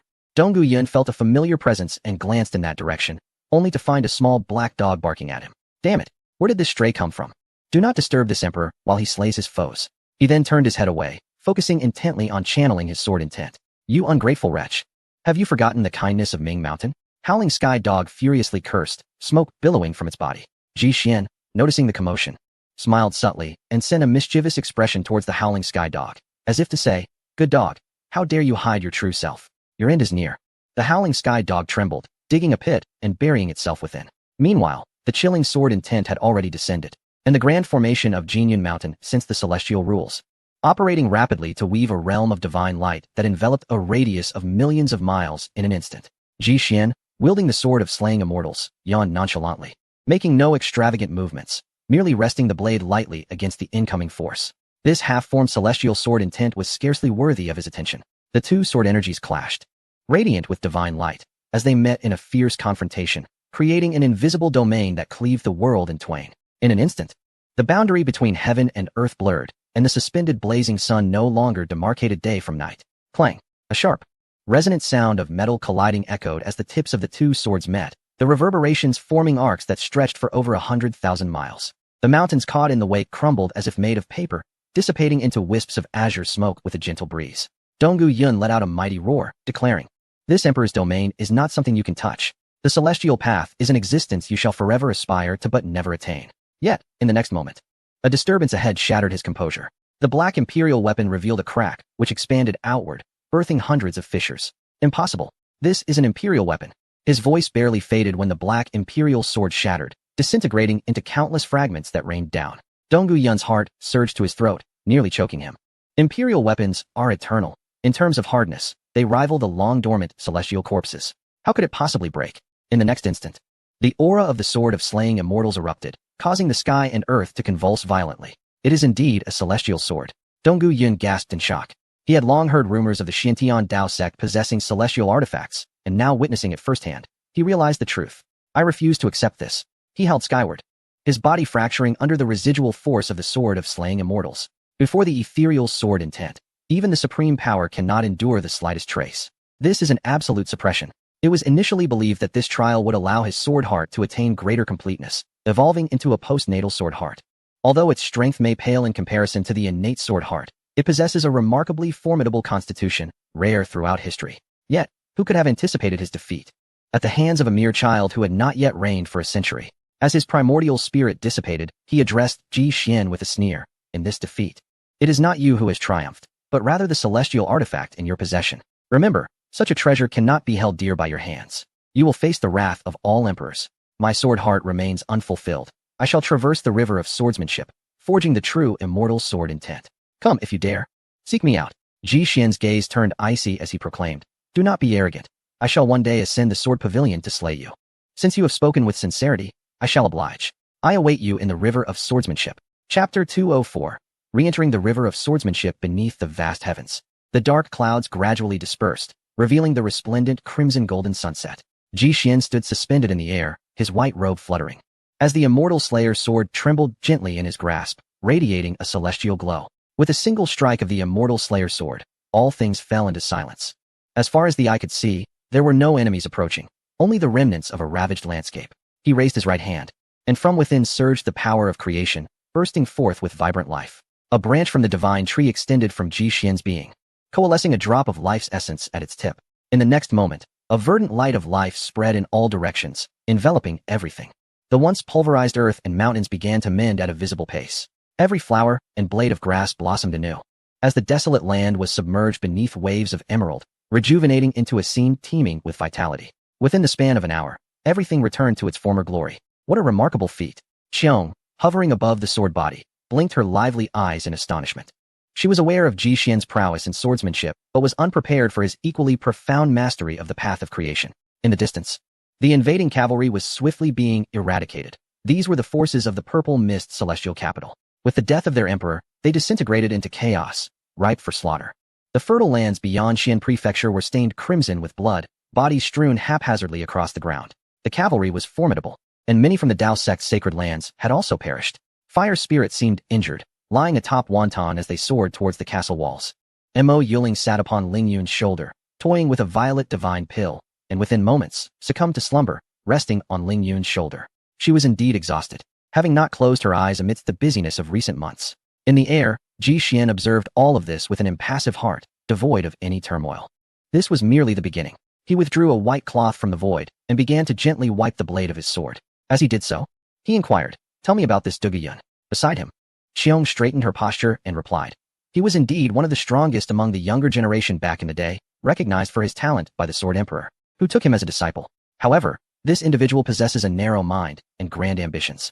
The Sword Emperor repeatedly allowed his fellow disciples to covertly suppress him, yet ultimately, their efforts bore no fruit, instead fostering a deep-seated resentment within him. Now, 2 million years have elapsed, and he has transcended to the status of an emperor. Wielding the sword as his path to enlightenment, as evidenced by his current cultivation level, the Supreme Realm. In the past, I might have recognized him, but now, tainted as he is by certain influences, I can only bestow upon him 2 words, must perish. The gravity in Xiong's tone intensified as she uttered the final words. Are you referring to the source of darkness? Ji Xian inquired. During his correspondence with the Reincarnation Emperor, he had also referenced his own contamination by this enigmatic source.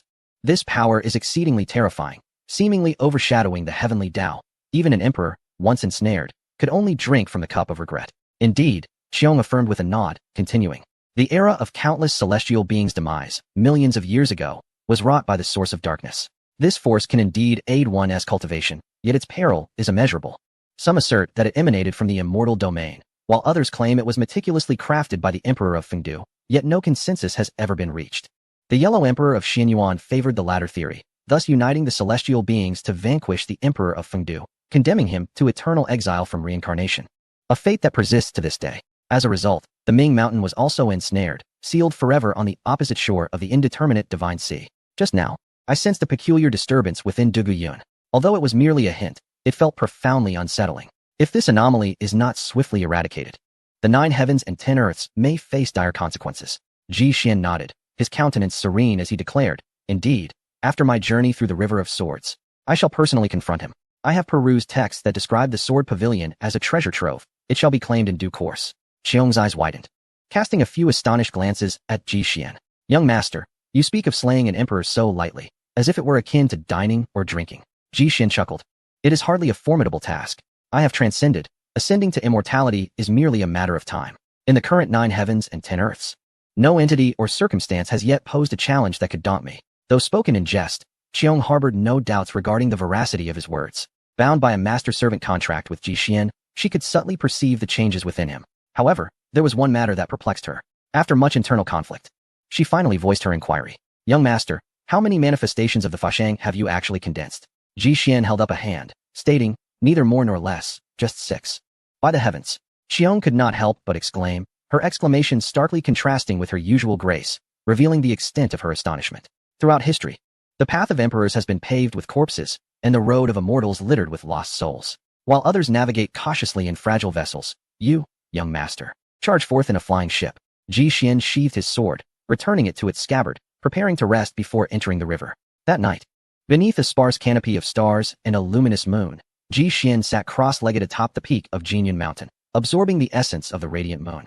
His sword intent surged like an ocean, and with his eyes gently closed, he wove the imprints of swordsmanship within his consciousness. Then, with a sudden rush, his primordial spirit plunged into the river of light.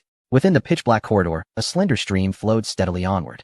The river of swordsmanship, a segment of the celestial principles spanning the 9 heavens and 10 realms, embodies the eternal sword intent of all great beings and heroic figures from antiquity to the present. It is a domain woven with intricate rules. It is said that one cannot wield their sword within the river. Ji Xian had attempted this while in the lower realm, and the reality was no different from the rumors. However, upon his current entry, he discovered the ability to harness a fragment of the power of these laws. Within the Xiantai, a small figure of myriad colors sat cross-legged, emanating a magnificent aura of colorful mist, valiantly resisting the rules of the river. Ji Xian retraced his steps along the corridor towards the glowing point. As he proceeded, All the swordsmanship rules seemingly yielded, bowing in submission before him. At a water cliff, the very place where he had parted ways with Ling Yun, the gentle trickle of water sang behind him, while ahead lay a sheer drop. The river surging like a tempestuous ocean. Time flowed inexorably. In just a century, Ji Xian had transformed from a mere novice in the refinement of spirit realm into an unparalleled emperor reigning over his domain. It was truly remarkable. 100 years encapsulate the lifespan of an ordinary mortal, representing the cycle of life from birth to burial. Yet no trace of time marred Ji Xian's visage. He stepped forward, and with a swift, fierce stroke of his sword, he cleaved the roaring river, revealing the uneven riverbed beneath. This unforeseen change startled all the cultivators struggling to navigate the waters. What has transpired? The river has been obstructed. Could a cultivator have intervened? This is implausible. Quickly disperse. If one perishes here, their true form will suffer as well.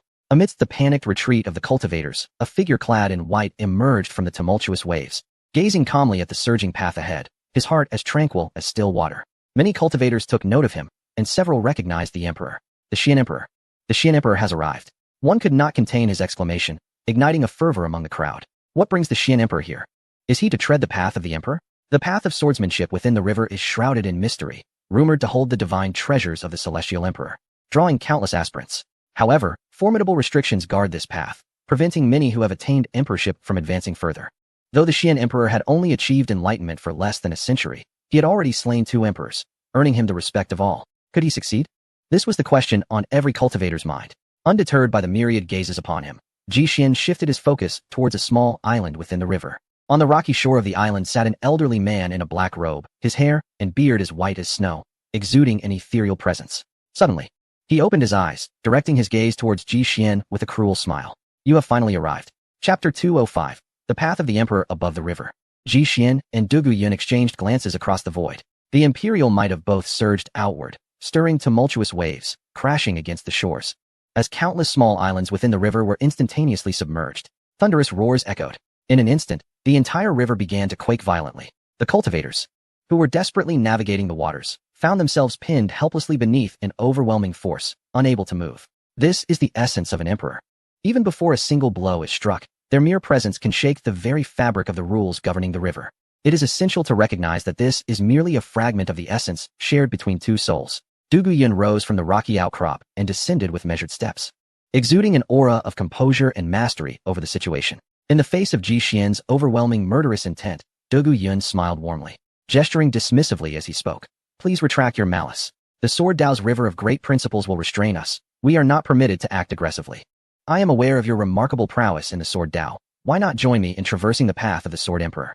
As he spoke, Du Guiyun tightly gripped the golden divine talisman in his hand, a relic forged by the former Sword Emperor, designed to counter some of the prohibitive powers within the river. Having once been the master of the Sword Dao's river, he was well versed in wielding these rules. Du Guiyun had inherited a portion of the Sword Emperor's legacy, and this golden talisman was one such artifact. Within the sword-vanquishing sword, Qiong whispered to Ji Xian, My lord, do not acquiesce to him. He must possess treasures to counter the suppression. The cultivators' powers in the river were indeed curtailed, and the perils along the imperial path were numerous. A moment's carelessness could trigger prohibitive forces, inviting catastrophic assault. This venture would undoubtedly be fraught with danger. However, Ji Xian remained unfazed, replying with a smile, No matter. I have declared that there exists no realm beyond my reach. This mere suppression is of little consequence. Upon uttering these words, the myriad divine trees within him quivered gently, and an abundance of vibrant energy surged forth, suffusing his entire being. He had drawn upon a portion of the power stored within the divine tree. Even in the face of suppression, it would not hinder him from casting spells. I went to Qiong and discovered the strange transformation within Ji Xian. By the heavens, where is your will see? And what is the nature of this great tree? Within the sword-vanquishing sword, she covered her small mouth in astonishment, tapping furiously against the spatial barrier of the sword, eager to exit and delve into the mysteries within Ji Xian. The tree was overwhelmingly radiant, its branches and leaves adorned with cosmic stars, outshining even the galaxies, and bearing fruits of profound principles. Ji Xian paid no heed to Qiong's exclamations, cheerfully acquiescing. This proposal is indeed commendable. It is said that the imperial path is fraught with trials. Today, I shall not shy away from experiencing it firsthand. Upon hearing this, Du Guiyun's expression fell. What is the meaning of this? Has he so readily agreed? The usual script would entail him refusing, followed by a torrent of mockery, leading to Ji Xian's vexation and ultimately falling into his trap. Moreover, why does his smile seem so peculiar? Observing Ji Xian's enigmatic expression, Du Guiyun was filled with questions. Unbeknownst to him, the sacred energy flowing within Ji Xian remained abundant, unaffected by the suppression. Regardless, within the constraints of the great principles, even celestial beings could not stir great waves. Though Qiong followed closely by his side, she had not yet attained the level of celestial spirit and could not decipher the prohibitions of the imperial path. Du Guyun cast aside his suspicions. Armed with the Sword Emperor's secret treasures, he felt untroubled by any adversities. This time, should he succeed, he could inflict a permanent wound upon Ji Xian's divine soul. At that moment, he would slay him as one would a mere pig or dog. Let us proceed, he declared coldly, striding toward the entrance of the imperial path. After you, Ji Xian gestured politely, following in his wake. As Qiong gazed upon Ji Xian's sinister smile, a shiver coursed through her being. Who would dare oppose this man and not meet with misfortune? She muttered a sarcastic remark, then fell silent. After traversing vast oceans, the two arrived before a colossal screen, which depicted the Sword Dao imperial path that Ji Xian had walked a century ago. Calmly, Ji Xian stepped inside, merging with the screen. As Du Guyun observed the figure disappearing into the screen, a smile crept across his lips, and he followed suit. Within the imperial path, a thick haze of chaos enveloped the surroundings, rendering everything shrouded in mystery. With each step Ji Xian took, ripples of water like waves emanated from the ground. This place was reminiscent of a century past, shrouded in mist, devoid of direction, and littered with ominous bones. One could only imagine the countless heroes who perished on this path.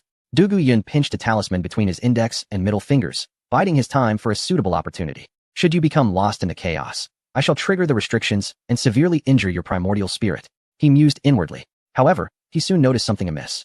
Ji Xian walked with hands behind his back, strolling through the mist, yet showed no signs of disorientation. Instead, he advanced resolutely in the right direction. He even paused intermittently, seemingly waiting for Du Guyun. What in the world is this? Du Guyun could not help but voice his frustration. He had considered himself a master tactician, yet found himself bewildered by the current situation. No, I must observe a while longer. Should something go awry, I may be caught in the fray as well. He quickly made a decision. After progressing several hundred miles, the restrictions around them grew increasingly dense, yet Du Guyun remained inactive. Why such restraint? Ji Xian furrowed his brows. Why hadn't Du Guyun made his move? I can hardly contain my impatience. I intended to witness your cunning, old dog. But my patience has worn thin. He channeled the sword intent within him, swiftly mastering a force of restriction, and directed it toward Du Guyun. Suddenly, as Du Guyun pondered his strategy for confrontation, he felt a chill in his heart. This is bad. His expression shifted, and in a panic, he placed the talisman before his chest. Boom.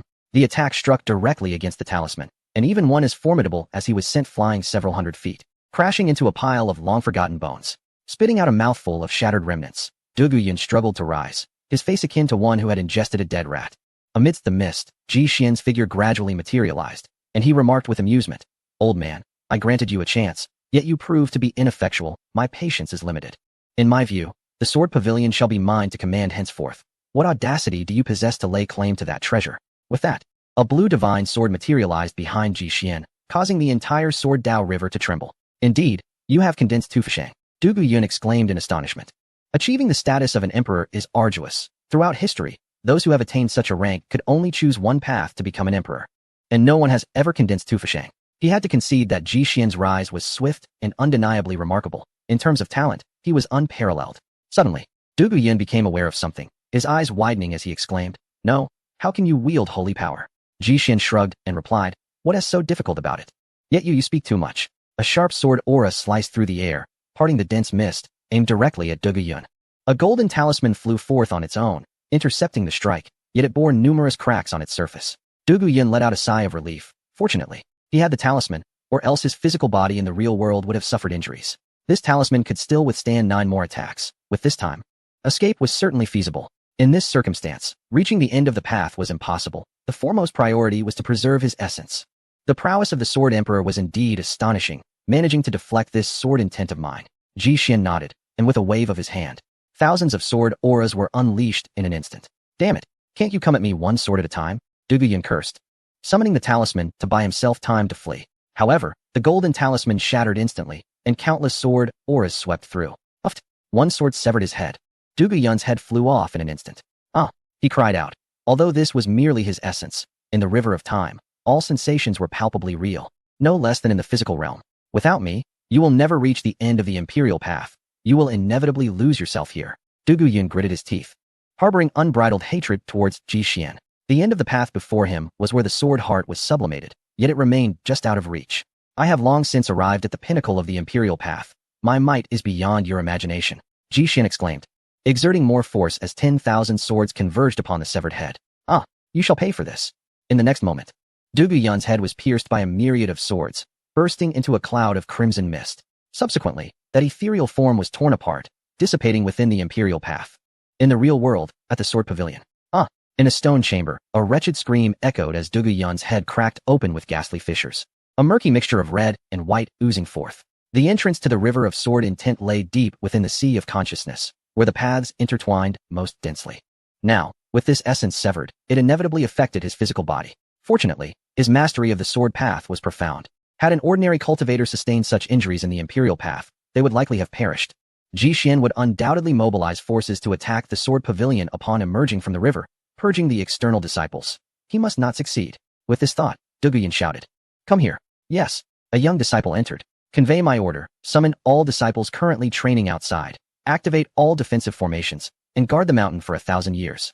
Until I have healed, no one is permitted to emerge." Understood. His eyes burned with fierce determination as he pressed his hands against his splitting head, a black box appearing in his grasp, exuding a chilling aura. "At all costs, I shall kill you." Within the river of sword intent, Ji Xian had already crossed the imperial path, eager to explore the heavenly sword palace that had once obstructed his progress.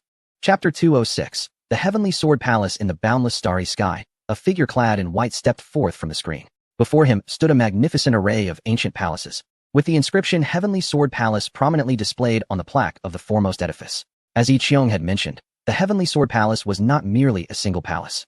It encompassed all the structures behind it. From a distance, it resembled a formidable fortress at the edge of the universe, exuding an air of antiquity and grandeur. After millions of years, he finally beheld it once more. Although its appearance remained unchanged, it evoked a multitude of unforgettable memories.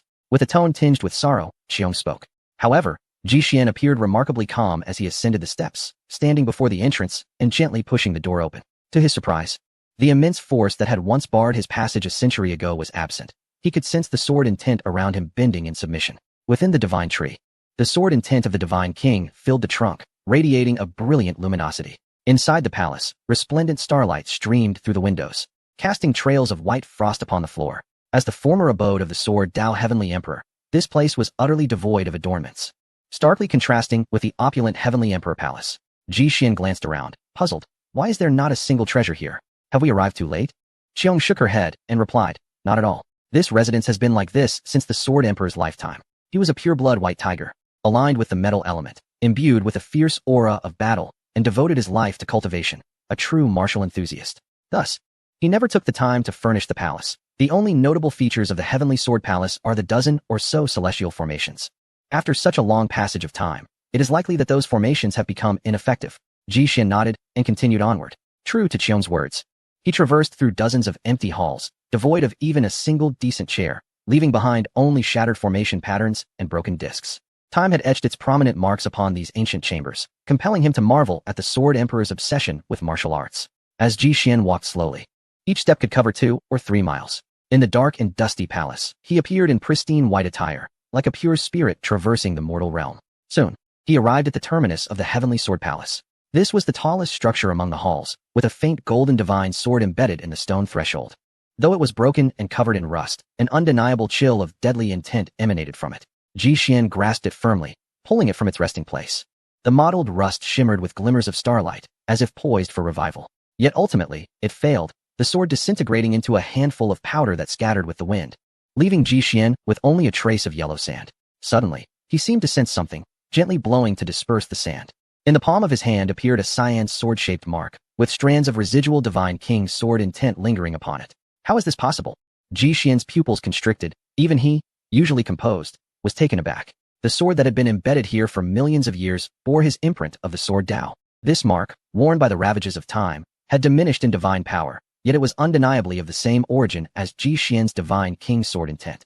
This is a momentous discovery regarding the intricate web of causality that surrounds one's essence, a sensation that Ji Xian can somewhat perceive in the depths of his being. However, he feels no resonance with this peculiar mark. Ji Xian steadies his mind and attempts to infuse his sacred power into it. In the next instant, a transformation occurs. The azure sword imprint abruptly detaches from his palm, soaring directly toward the innermost palace. In an instant, the towering ancient hall erupts in a radiant brilliance, with countless rays of twilight streaming through the cracks of doors, windows, and bricks, illuminating the entire starry expanse. A thunderous roar of a tiger reverberates from within, extinguishing the stars across the celestial domain as the figure of the former Sword Emperor materializes. He is a robust young man, with long white hair cascading down to his waist, clad in a black robe, wielding a sword of celestial extermination. His golden pupils blaze like a burning sun, emanating an intense heat.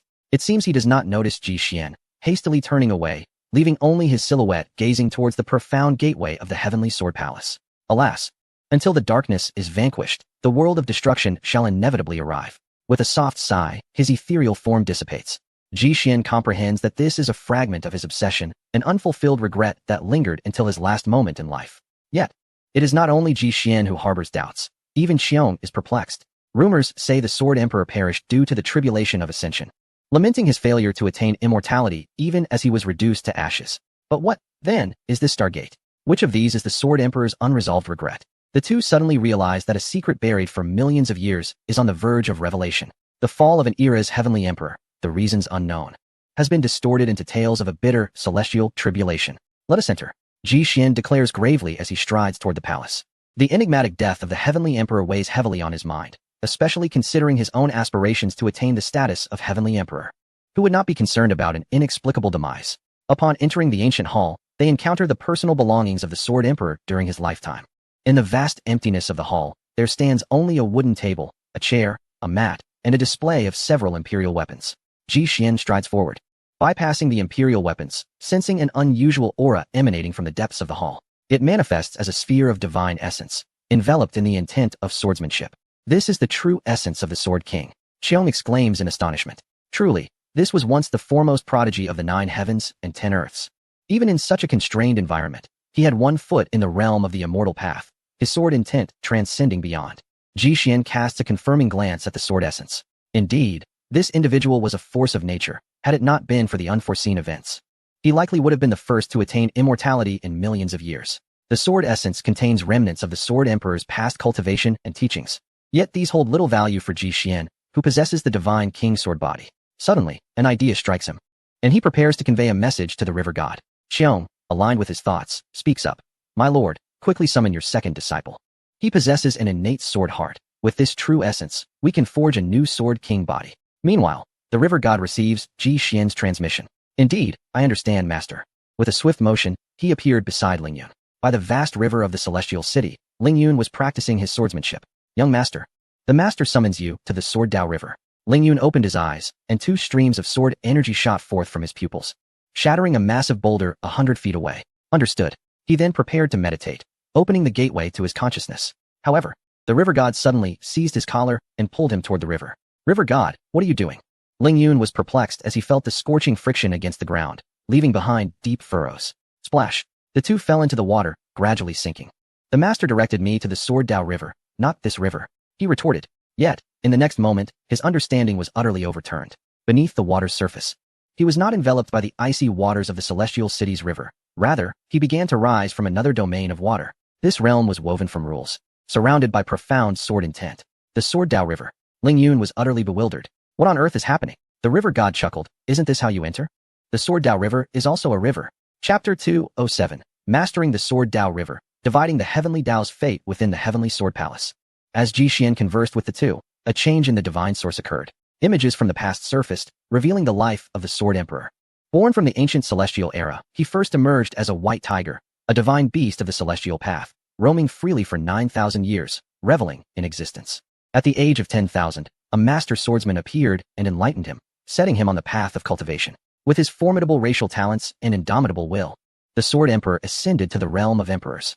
During that era, amidst a minor calamity, chaos erupted as heroes rose and the world fell into turmoil. The 9 heavens and 10 earths were embroiled in serious strife, with the infernal mountains repeatedly disturbing the order of myriad clans. While ancient races from beyond the realm launched assaults, the world was engulfed in both internal and external crises. In this grand era, the Sword Emperor emerged, achieving the title of Heavenly Emperor, leading countless clans in extensive campaigns. He slew 12 ancient emperors from beyond the realm, staining the cosmos with blood. Subsequently, he quelled the chaos within the 9 heavens and 10 earths, restoring order to the infernal mountains and sealing them eternally in the starry expanse across the indeterminate divine sea. Yet, such a remarkable individual mysteriously vanished from the 9 heavens and 10 earths after the upheaval subsided. and news of his death was only revealed thousands of years later by his disciples. His life was indeed one of monumental grandeur. However, the cause of his death remained an enigma until today, when Ji Xian and Xiong unearthed the truth hidden within the starry domain behind the Heavenly Sword Palace. Once he absorbed all this information, Ji Xian resolved to unearth this truth himself. After all, the remnants of the sword imprint residing in the divine sword belonged to him. And this piqued his utmost interest. Traversing through time? He murmured. Suddenly, he recalled something and inquired of Qiong, "What manner of place is the ancient celestial?" Qiong responded, "The ancient celestial can be considered one of the most terrifying forbidden zones within the 9 heavens and 10 earths. It brims with an abundance of temporal rules, where each step could potentially traverse an unknown span of time. Some cultivators, nearing the end of their lifespan, enter a realm and emerge rejuvenated, restored to their youthful years. Conversely, there are those who, in the prime of their youth, step into the ancient immortal realm only to be stripped of all their vitality by the passage of time, ultimately reducing to mere dust scattered by the winds. Thus, the outside world possesses scant knowledge of this place, for it is shrouded in terror. People merely understand that it is inhabited by formidable ancient races. Indeed, Ji Xian stirred from his slumber. Upon reuniting with Qiong, he had also found himself in a mysterious space, traversing across 1,000,000 years in a single step. If that place is part of the ancient immortal realm, then everything makes sense. Where is he? When will he emerge? Ji Xian hastily inquired. The timing of his emergence is quite erratic. Sometimes he appears after mere years, while at other times, it may be millions of years before he surfaces again.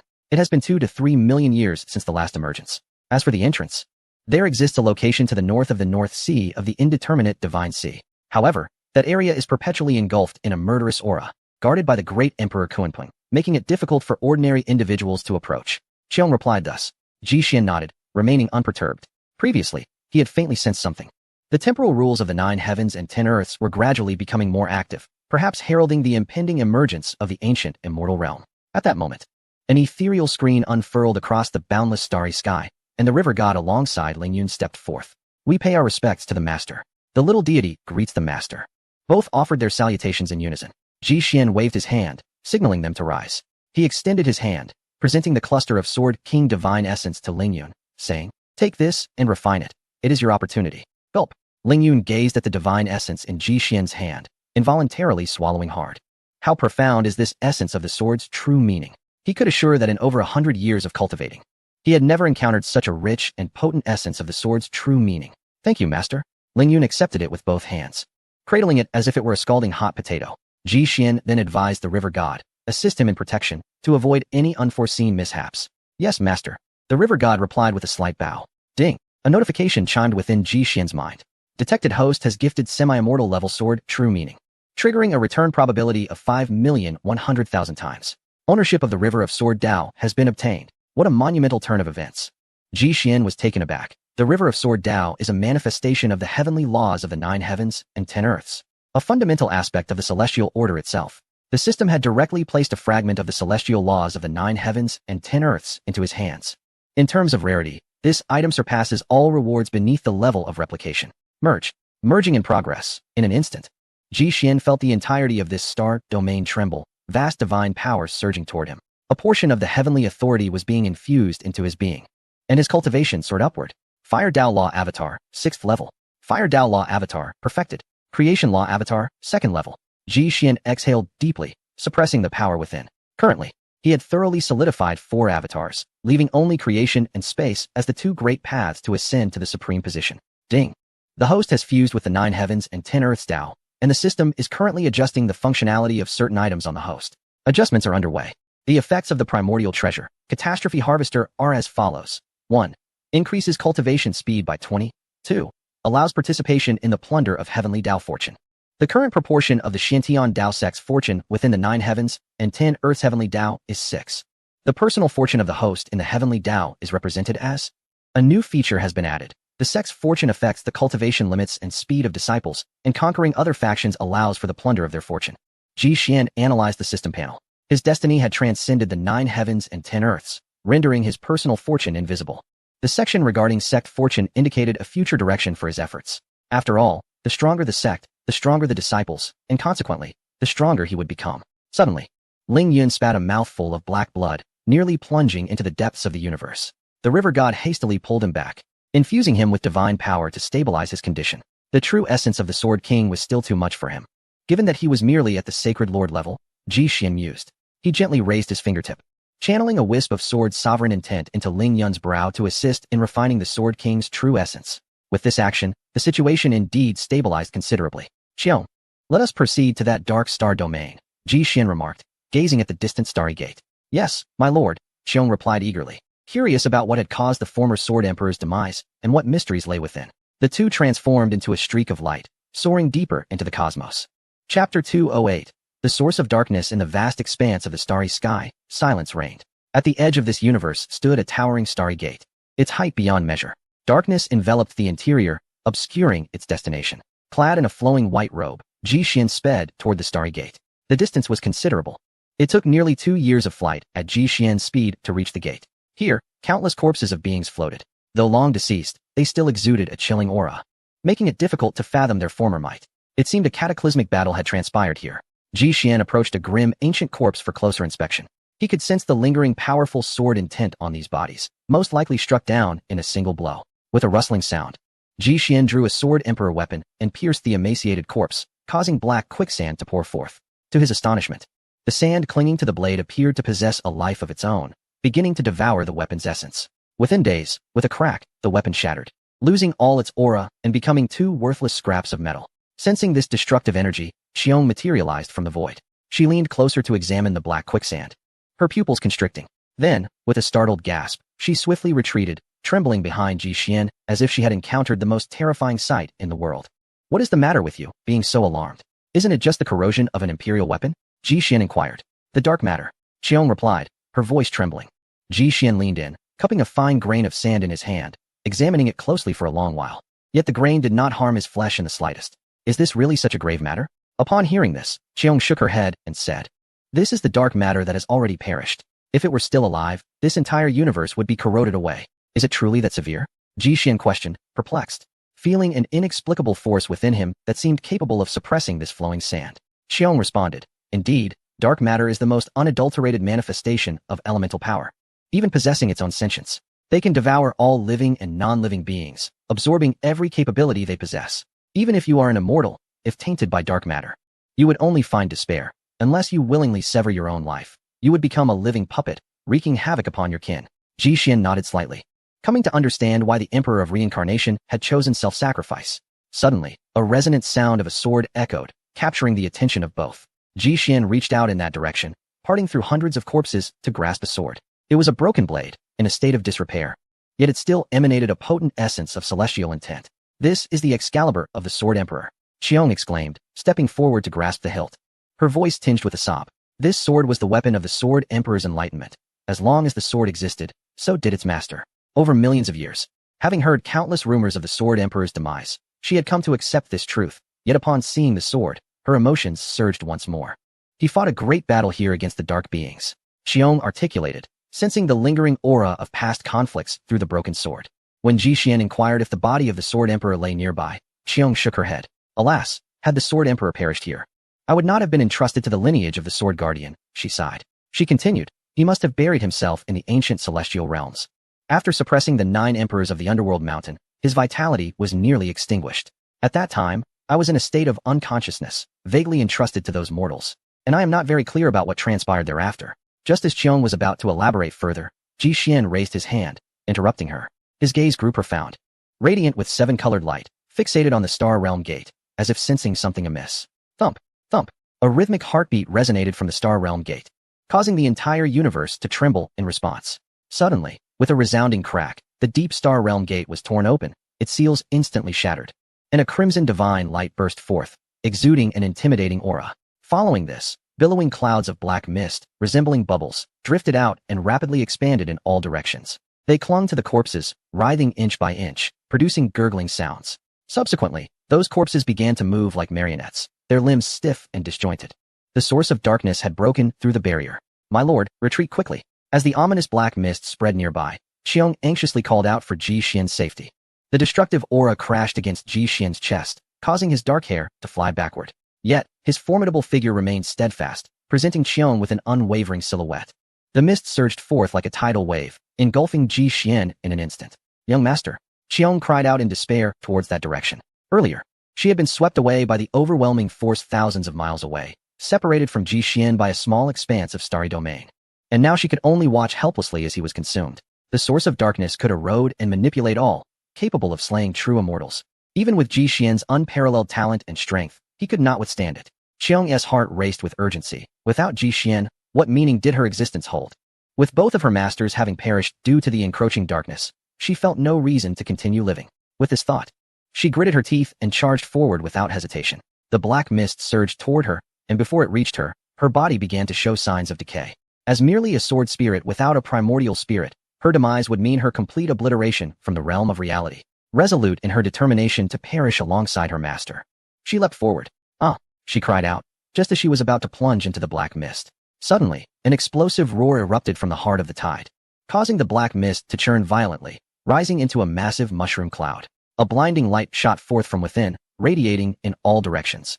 Ji Xian was enveloped in a spectrum of radiant colors, slowly ascending. 3 supreme treasures floated around him: an ancient bronze mirror, a purple gold gourd, and an immortal sword. The Hunyuan Celestial Mirror, Hunyuan Purple Gold Gourd, and Hunyuan Divine Intent Sword. The effect of the Cataclysmic Reaper is now active, nullifying all negative effects brought by the Cataclysm. The system panel notified Ji Xian. He paid little heed to it, and quickly placed Qiong into the red dust sword box to prevent her from truly perishing. A terrifying roar echoed from the direction of the Star Domain Gate, and through the profound portal. A monstrous creature with 12 arms and tentacles could be seen traversing the cosmos, intent on descending into this realm. Chapter 209. Suppressing the darkness. The emergence of dark creatures was the most astonishing anomaly in millions of years. Led by the 12-armed, tentacled monster, hundreds of dark beings sought to tear apart the Starry Gate to reach this world. It was a horrifying sight. The black mist roiled like a mighty river, nearly drowning this universe, while countless departed souls were possessed by dark matter, transforming into puppets. Seeing this, Qiong felt an acute urgency and exclaimed, "Young master, stop them before they fully breach the barrier." The Xuantiando sect could not monopolize this territory. It could not withstand the impact capable of killing immortals. Ji Xian's expression grew grave as he fixed his gaze on the slowly fracturing Starry Gate. The chilling aura even instilled a sense of danger within him. A faint breath of death lingered in the air, chilling him to the bone. Just then, a blinding radiance erupted from behind as the Heavenly Sword Palace suddenly illuminated the surroundings, revealing a tapestry of majestic mountains and rivers above.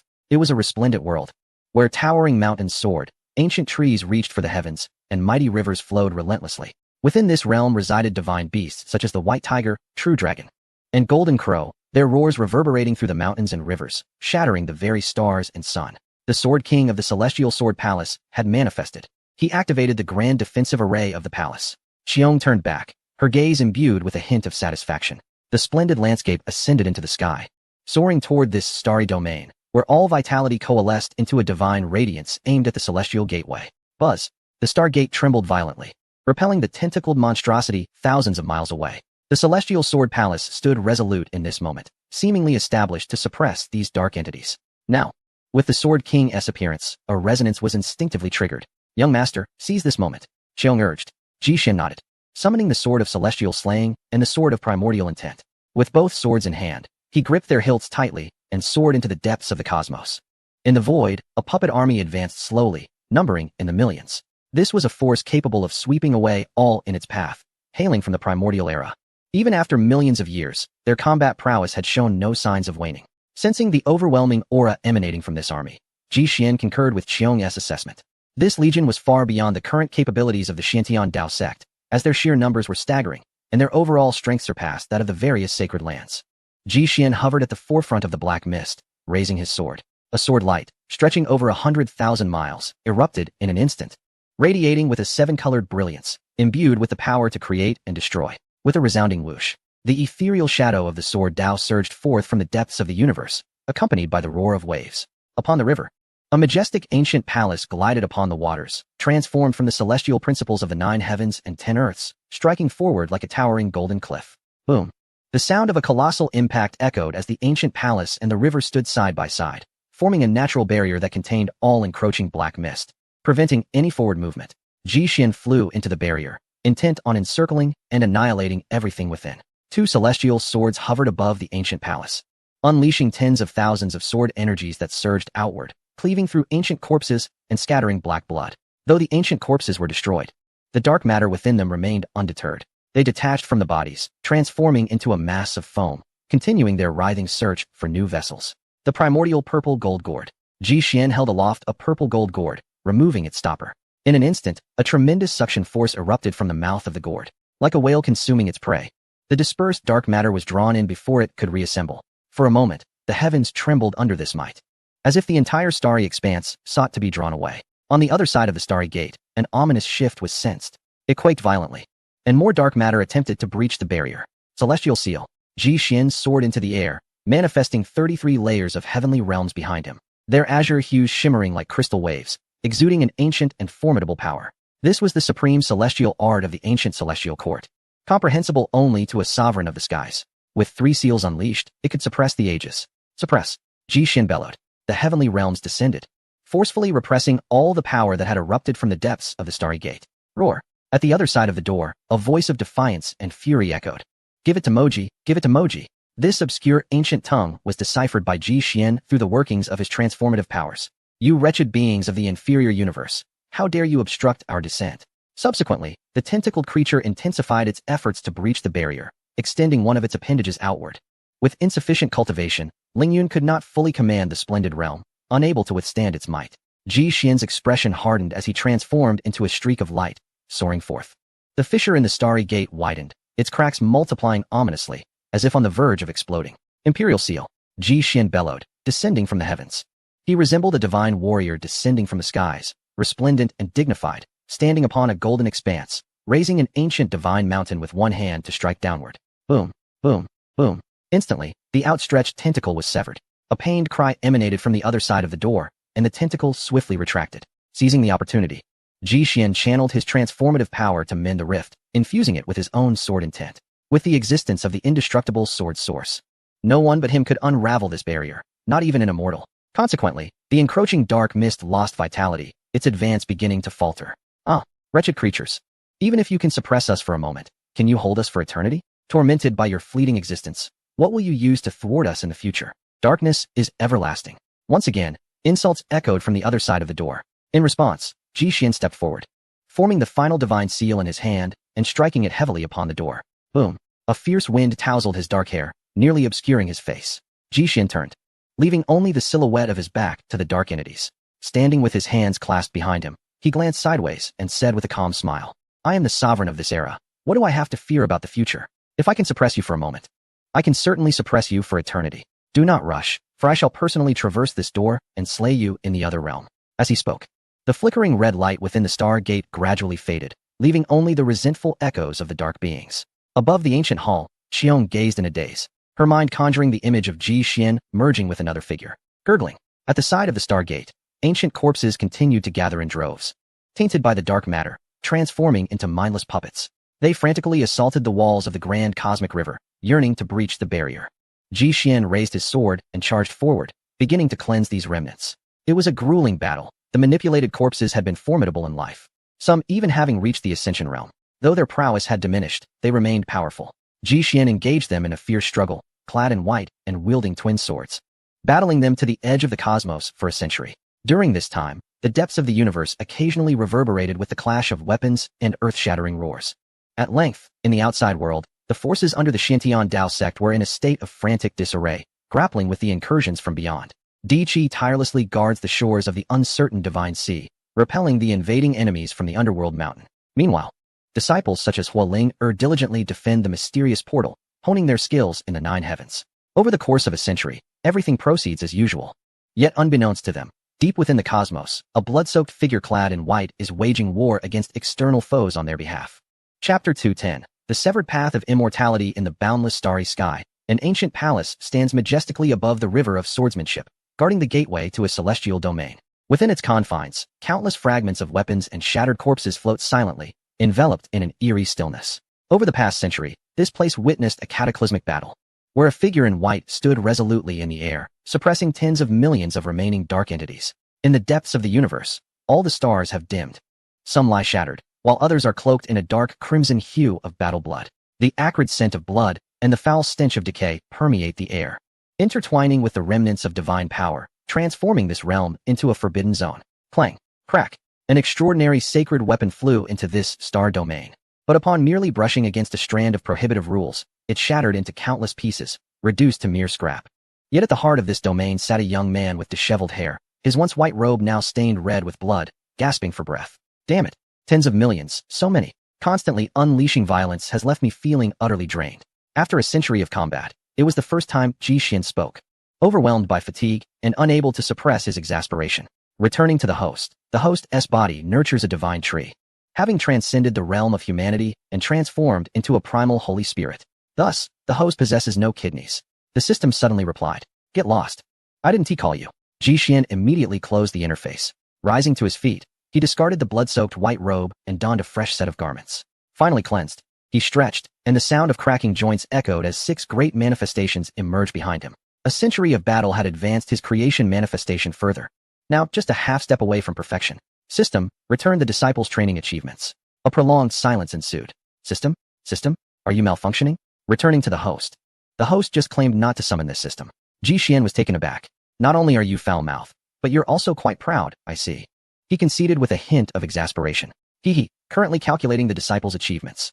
Huoling 5th stage of the Saint Lord realm. Ling Yun, 2nd stage of the Saint King realm. Mo Yuling and Mo Yue, 3rd stage of the Saint Lord realm. Ing Zheng, 5th stage of the Saint Lord realm. Sun Huang, 3rd stage of the Saint King realm. Qingqing, 3rd stage of the Saint King realm. Triggered a 400,000-fold return, now returning to the perfection of the creation manifestation and the 3rd stage of the spatial manifestation. Boom. Within the Xiantai, a vast surge of vital energy surged forth, propelling Ji Xian's cultivation closer to the threshold of the supreme realm. The creation manifestation gradually solidified. Resembling the chaos manifestation, colorless and formless, it could only be seen as a shadow, akin to a suspended mass of energy. Once his cultivation stabilized, Ji Xian felt an unprecedented lightness in his body after a century. It was time to depart. He rose to his feet and soared across the ancient palace on the river of the Sword Path. This was a manifestation of the celestial laws governing the realms, which had, for a century, aided Ji Xian in safeguarding the long river, resolutely sealing the dark creatures deep within the cosmos, preventing their escape.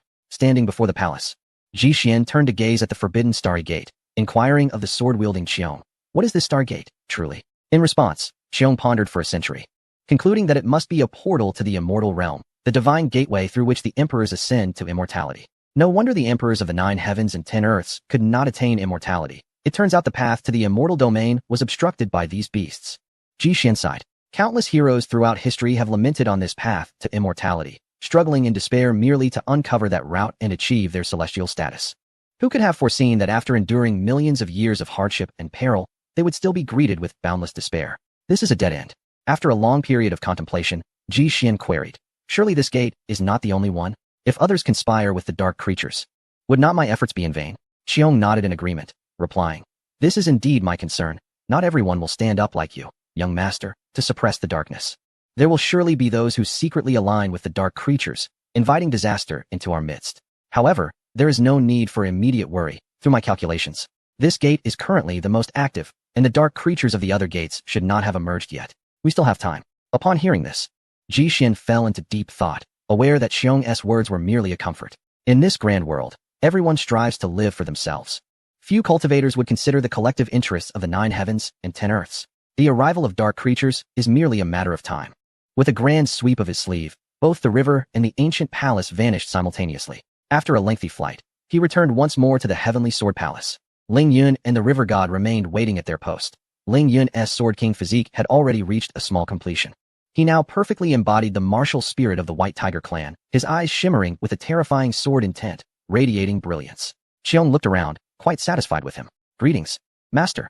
Both exclaimed in unison, bowing in respect. Ji Xian nodded lightly, saying with a calm demeanor, it is time to depart. Though a century had passed since their last meeting, there was no need for excessive words. Each had their own path to tread. Moreover, between master and disciple, or between lord and servant, a mere glance sufficed. Before leaving, Ji Xian turned once more to the desolate cosmos, as if struck by a thought. With a sweeping gesture, he left behind hundreds of treasures and techniques. The heavenly sword palace remained untouched. Within the imperial path, Ling Yun gazed at Ji Xian's towering silhouette with increasing admiration. Over the century, Ji Xian's Fashan had occasionally manifested at the fringes of the cosmos. His commanding presence, capable of suppressing all, left Ling Yun in awe and reverence. The river god also sighed inwardly, sensing that his master had grown even stronger. After a century of conflict, Ji Xian was enveloped in an invisible aura of ruthless intent. As a deity under Ji Xian's command, his cultivation synchronized with that of his master. During this century, despite his daily slumber, his strength had surged remarkably. Though standing on the same level as Ji Xian, the river god harbored no illusions. He believed that in a confrontation, he would falter within mere moments. Thus, the elder and the youth trailed behind Ji Xian, each sighing intermittently, casting furtive glances at one another, sharing an unspoken camaraderie. As they traversed the vast expanse of the Imperial Road, the incessant sighs began to grate on Ji Xian's nerves. By the heavens, have you both developed asthma? Unable to contain his irritation any longer, he turned and reprimanded them. Cough, cough. Upon hearing his words, the two could not suppress their reactions, swallowing their sighs and erupting into loud coughs instead. Observing this, Ji Xian regarded them with a peculiar expression. Had he truly struck a chord? No, it seemed implausible. With their levels of cultivation, such mortal ailments should not afflict them. Lost in contemplation, the trio emerged from the Imperial Road, returning to the main artery of the Sword Dao River. In an instant, thousands of gazes converged upon them, many of whom were cultivators who had steadfastly awaited answers for centuries along this path. Xian Emperor, have you discovered the truth? What lies at the end of the Imperial Road? It was said that there resided supreme divine treasures, the very objects of desire for all sword cultivators. Surely you have glimpsed that ancient divine cache? It must be a realm of breathtaking beauty. Numerous cultivators inquired eagerly, their eyes sparkling with hope, anticipating the revelation that lay within Ji Xian's words. Their prolonged vigil had been taxing, spanning countless centuries, each moment a struggle against time without respite. Only with Ji Xian's arrival did a flicker of hope reignite. Among them, several venerable elders, nearly transcended, bore the telltale marks of the rules having eroded their forms. They had undoubtedly lingered in the Sword Dao River for millennia. These were the quasi-emperors, their lifespans waning, seeking a final grasp at enlightenment within the river's embrace. At this moment, they approached with their broken bodies, yearning for Ji Xian's insight. Witnessing this scene, Ji Xian felt a pang of compassion. To him, they were pitiable souls, destined to be swept away by the tides of fate. Their long wait would forever yield no response. Nevertheless, he spoke resolutely. At the end of the Imperial Road, there are no divine treasures, no fertile lands. Only endless slaughter and darkness. The celestial paths of the heavens have been severed. However, Ji Xian's tone shifted dramatically. I, the sovereign of the Sword Dao River, shall be the first to attain immortality. My divine cache awaits at the end of the Imperial Road. You may all pursue my footsteps. Chapter 211. Encountering the black and white-browed Taoist again. Within the Sword Dao River, Ji Xian's voice resonated powerfully, stirring colossal waves that caused the entire river to tremble. The myriad sword shadows suspended in the air bowed in reverence towards him. These were the heroic spirits that had fallen within the Sword Dao River, now seemingly welcoming the dawn of a new master of the heavenly path. I, the sovereign of the Sword Dao River, shall be the first to attain immortality. You may all follow in my footsteps. All cultivators were rendered speechless by his declaration, awestruck by the magnitude of his ambition. The heavens above, after millions of years of desolation, had finally found a master. Some cultivators gazed fearfully at the spirits in the sky, their voices trembling with disbelief. Indeed, the long river of swordsmanship intertwines with the legendary celestial gates, and perhaps the Xian Emperor truly possesses the potential for immortality. I share the same sentiment. In an instant, discussions erupted around us. We shall undoubtedly follow in the footsteps of the Xian Emperor. Suddenly, an elderly man emerged, raising his staff and shouting loudly. His frail body was nearly beyond repair, with even the act of walking becoming a challenge, yet he took the initiative to step forward. The ancestral figure of the Divine Sword Sect. Having vanished for 2 millennia, he has reappeared within the river of swordsmanship. Some cultivators immediately recognized this quasi-emperor. Soon after, a dozen or so elders came forth, kneeling in reverence towards Ji Xian. This was an overwhelming force, as thousands of cultivators collectively bowed, vowing to follow the Xian Emperor.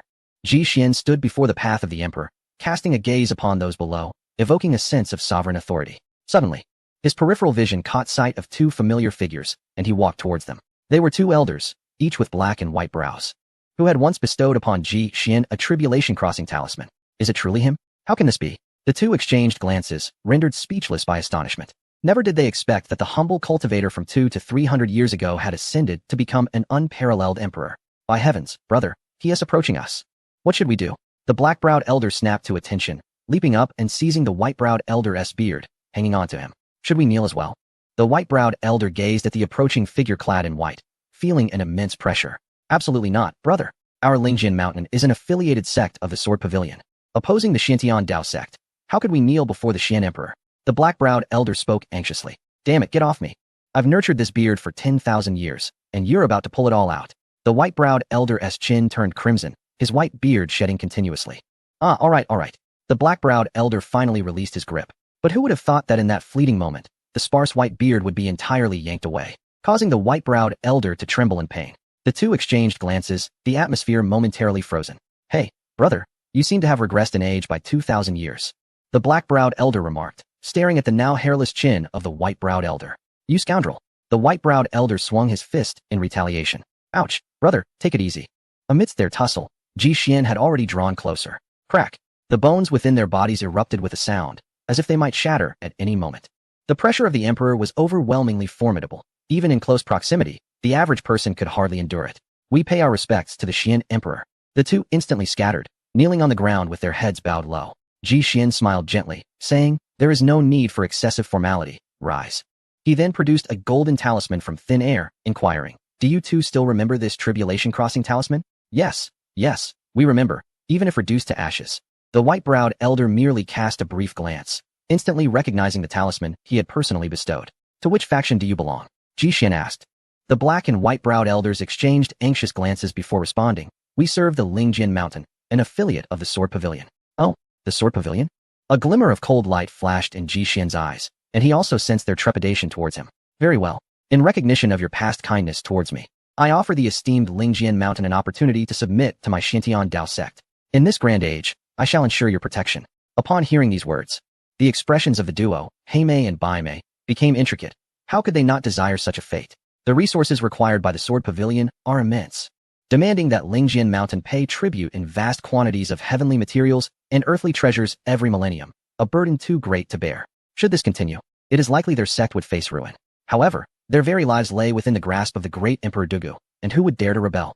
The Heimei Daoist discreetly conveyed, we appreciate the Xiantian Emperor's goodwill, yet it is difficult for us to comply. As for the Sword Pavilion, he hesitated. For speaking ill of the Emperor is a grave taboo. Ji Xian discerned their predicament and replied, concerning the Sword Pavilion, you need not worry. I intend to mobilize forces to attack the Sword Pavilion, and at that time, you shall serve as our informants within the sacred lands of Xianzhou. I shall ensure the demise of Dugu Yun. Once this is accomplished, I shall grant you both the opportunity to ascend to Emperor. He noted that both of them were at the peak of the Great Sage realm, having been stagnant for over 10 millennia. This revelation shook the Baimei Daoist to his core. The Xiantian Dao sect was indeed preparing to strike against the Sword Pavilion. Such news was monumental. Yet, he quickly comprehended that the Xiantian Emperor was cornering them into a desperate situation. To transmit such confidential information to themselves, should they refuse, would surely result in their immediate demise. They had no room for choice. Heimei Daoist evidently grasped this point as well, letting out a sigh. In order to preserve their lives, they reached a mutual understanding. We have met with the sect Master Ji. Very well, Ji Xian replied with a smile, waving his sleeve as he turned to depart. He harbored no concerns that they would suddenly change their minds and disclose the information to the Sword Pavilion. To Ji Xian, whether the Sword Pavilion was prepared or not, it was already within his grasp. Let us depart. Ji Xian communicated to the two in the distance. Ling Yun and the river god hurriedly followed, trailing behind Ji Xian. He turned back, addressing the crowd once more, those willing to submit. Come to the Xianzhou of the 3,000 states. With these words, his figure gradually blurred, and moments later, he vanished into the river of sword paths. Heimei Daoist gazed at Ji Xian's receding silhouette, sighing, alas, brother, you were indeed correct. In less than 300 years, he shall cultivate to become an emperor, establishing an eternal Dao sect, suppressing the primordial forbidden zone, causing chaos within the Ji family, emerging to slay emperors, and repelling the underworld mountain. Each of these events resonates profoundly through the annals of history. Perhaps, in this tumultuous era, the Dao sect truly is our best refuge. After a considerable time, Baimei Daoist remained silent. Brother? Heimei Daoist turned back, only to find Baimei Daoist glaring at him with fury. What troubles you, brother? Feeling the palpable aura of anger, Heimei Daoist began to retreat, clutching a talisman, ready to escape at a moment's notice. You owe me for my beard. Baimei Daoist bellowed, raising his hand to strike. Brother, ease up, do not be so fierce. Chapter 212. The five-colored sparrow on the mist-shrouded Jinyan Mountain. Ancient trees abound, and ethereal energy congeals into liquid, adhering to the cliff walls. Atop a boulder on the mountain peak, Ji Xian slowly opened his eyes as his primordial spirit returned once more. Gazing upon the resplendent sea of golden clouds before him, he couldn't help but exclaim, another century has passed. Upon reflection, he realized he was nearing 3 centuries of existence. Just as he was about to stretch his limbs, he suddenly felt a presence upon his shoulder. Chirp chirp, the melodious calls of 2 little birds echoed. Ji Xian turned his head and found a diminutive multicolored sparrow perched upon him. He gently lifted the vibrant bird into his hands. The sparrow danced joyfully on Ji Xian's palm, sniffing and peering about with exuberance. It was evident that it held a fondness for him. Why, little creature? Are you not afraid of me? Ji Xian mused, slightly surprised by its lively demeanor. Even in stillness, without releasing a hint of his sacred power, an invisible pressure emanated from him, deterring mundane beings from approaching. Yet, this tiny sparrow seemed to find comfort in his presence. The feathers on its tail shimmered in 5 colors, thus earning its name. Chirp chirp. It appeared to comprehend Ji Xian's words, fluttering from his palm to circle around him. Occasionally, it would return to his hand, nuzzling affectionately with its little head, a sight utterly delightful. How did this little one come to find me? Ji Xian pondered. A hint of curiosity in his mind. With a sweeping gesture, he conjured a vivid tapestry of time, revealing the events of the past century in this very locale. For 100 years, Ji Xian had sat here, as immovable as a mountain. Regardless of tempest or thunder, he remained steadfast. Not even dust or rain dared encroach upon him. Thus, the multicolored sparrow had come to regard Ji Xian as a sanctuary from the elements, settling there for an extended period.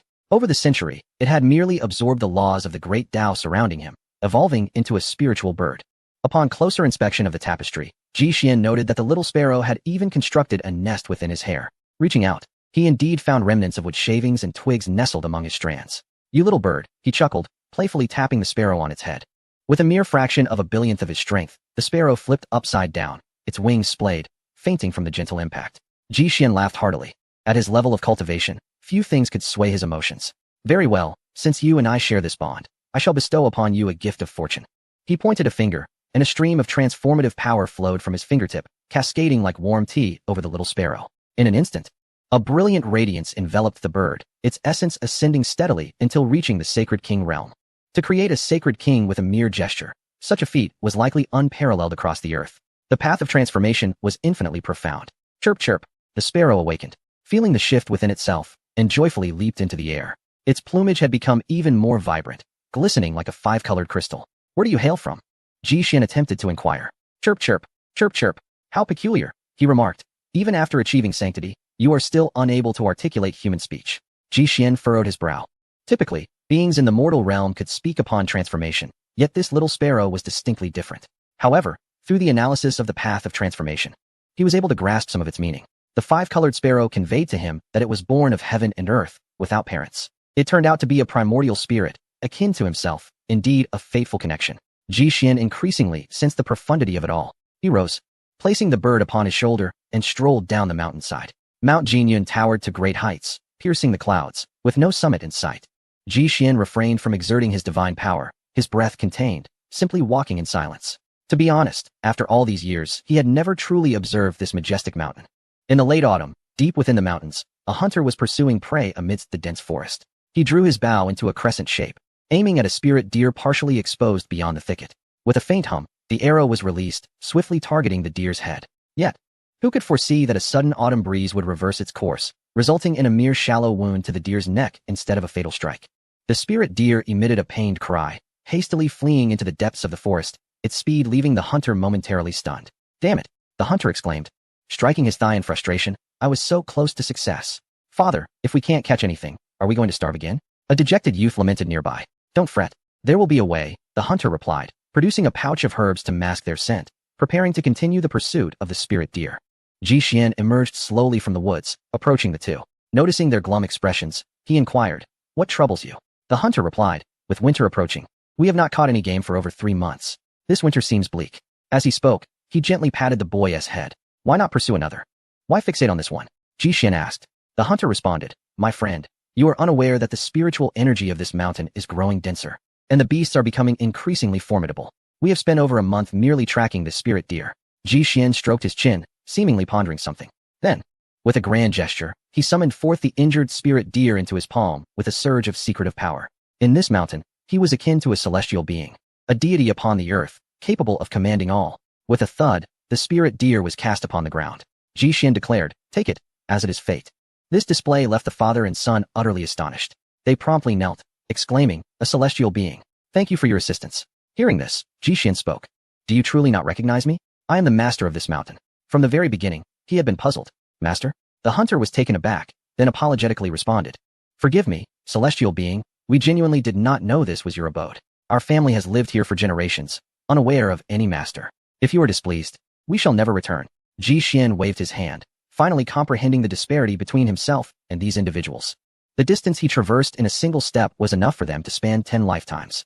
Mount Jinyun stretched for countless miles. A mortal could scarcely traverse a single peak in a lifetime. Enough, there is no need for such concern. I am not unreasonable. Take me for a stroll around your village, he said. Seeing Ji Xian's amiable demeanor, the father and son readily agreed. Thus, they departed, and Ji Xian leisurely roamed within the confines of Jinyun Mountain. Over the course of 10 years, he traversed countless small villages, his mind entirely unoccupied with the matters of cultivation. This journey evoked many reflections within him. Meanwhile, the disciples of the Xiantian Dao sect gathered once more after a century apart, exchanging endless stories and engaging in lively conversation. As Ji Xian ascended the mountain and traversed the thousands of stone steps, he could hear their voices from afar. Upon reaching the mountain gate, he pushed open the grand doors and stepped inside. Chapter 213. Jing Jing, the great female martial god. In the sect's courtyard, a few disciples were engrossed in animated discussions, sharing their experiences from the past century. Just then, the outer gate creaked open gently, and Ji Xian, clad in flowing white robes, entered gracefully. Master, Mo Yue and Mo Yuling were the first to react, their feet generating clouds as they swiftly flew towards him. They clung to his arms, playfully rubbing against him. Oh, and what of this little bird? They exclaimed, noticing the colorful bird perched on Ji Xian's shoulder, its eyes sparkling with curiosity. Master, young master. The remaining disciples approached, offering slight bows. Ji Xian nodded in acknowledgement. At that moment, he spotted a familiar figure beside Hualing. It was a slender young girl clad in plain attire, exuding an air of innocence. You. The girl was taken aback upon recognizing Ji Xian, her mouth agape in astonishment as she stumbled backward. Hualinger admonished, Jing Jing, do not be rude. Quickly pay your respects to your grandmaster. Jing Jing, upon hearing this, hastily knelt and bowed, exclaiming, I pay my respects to grandmaster. She instantly recognized Ji Xian, the very guide she had encountered years ago at the base of the mountain. Back then, she was blissfully unaware of the complexities of the cultivation world. But having embarked on this path, she now comprehended the immense weight of the name Ji Xian. Xiandi, a name revered by the people of the state and feared by enemies alike.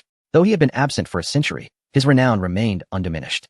She could hardly fathom that the elder brother who once guided her was, in fact, the great emperor himself. Observing her trembling figure, Ji Xian smiled gently. There is no need for such formality. Rise.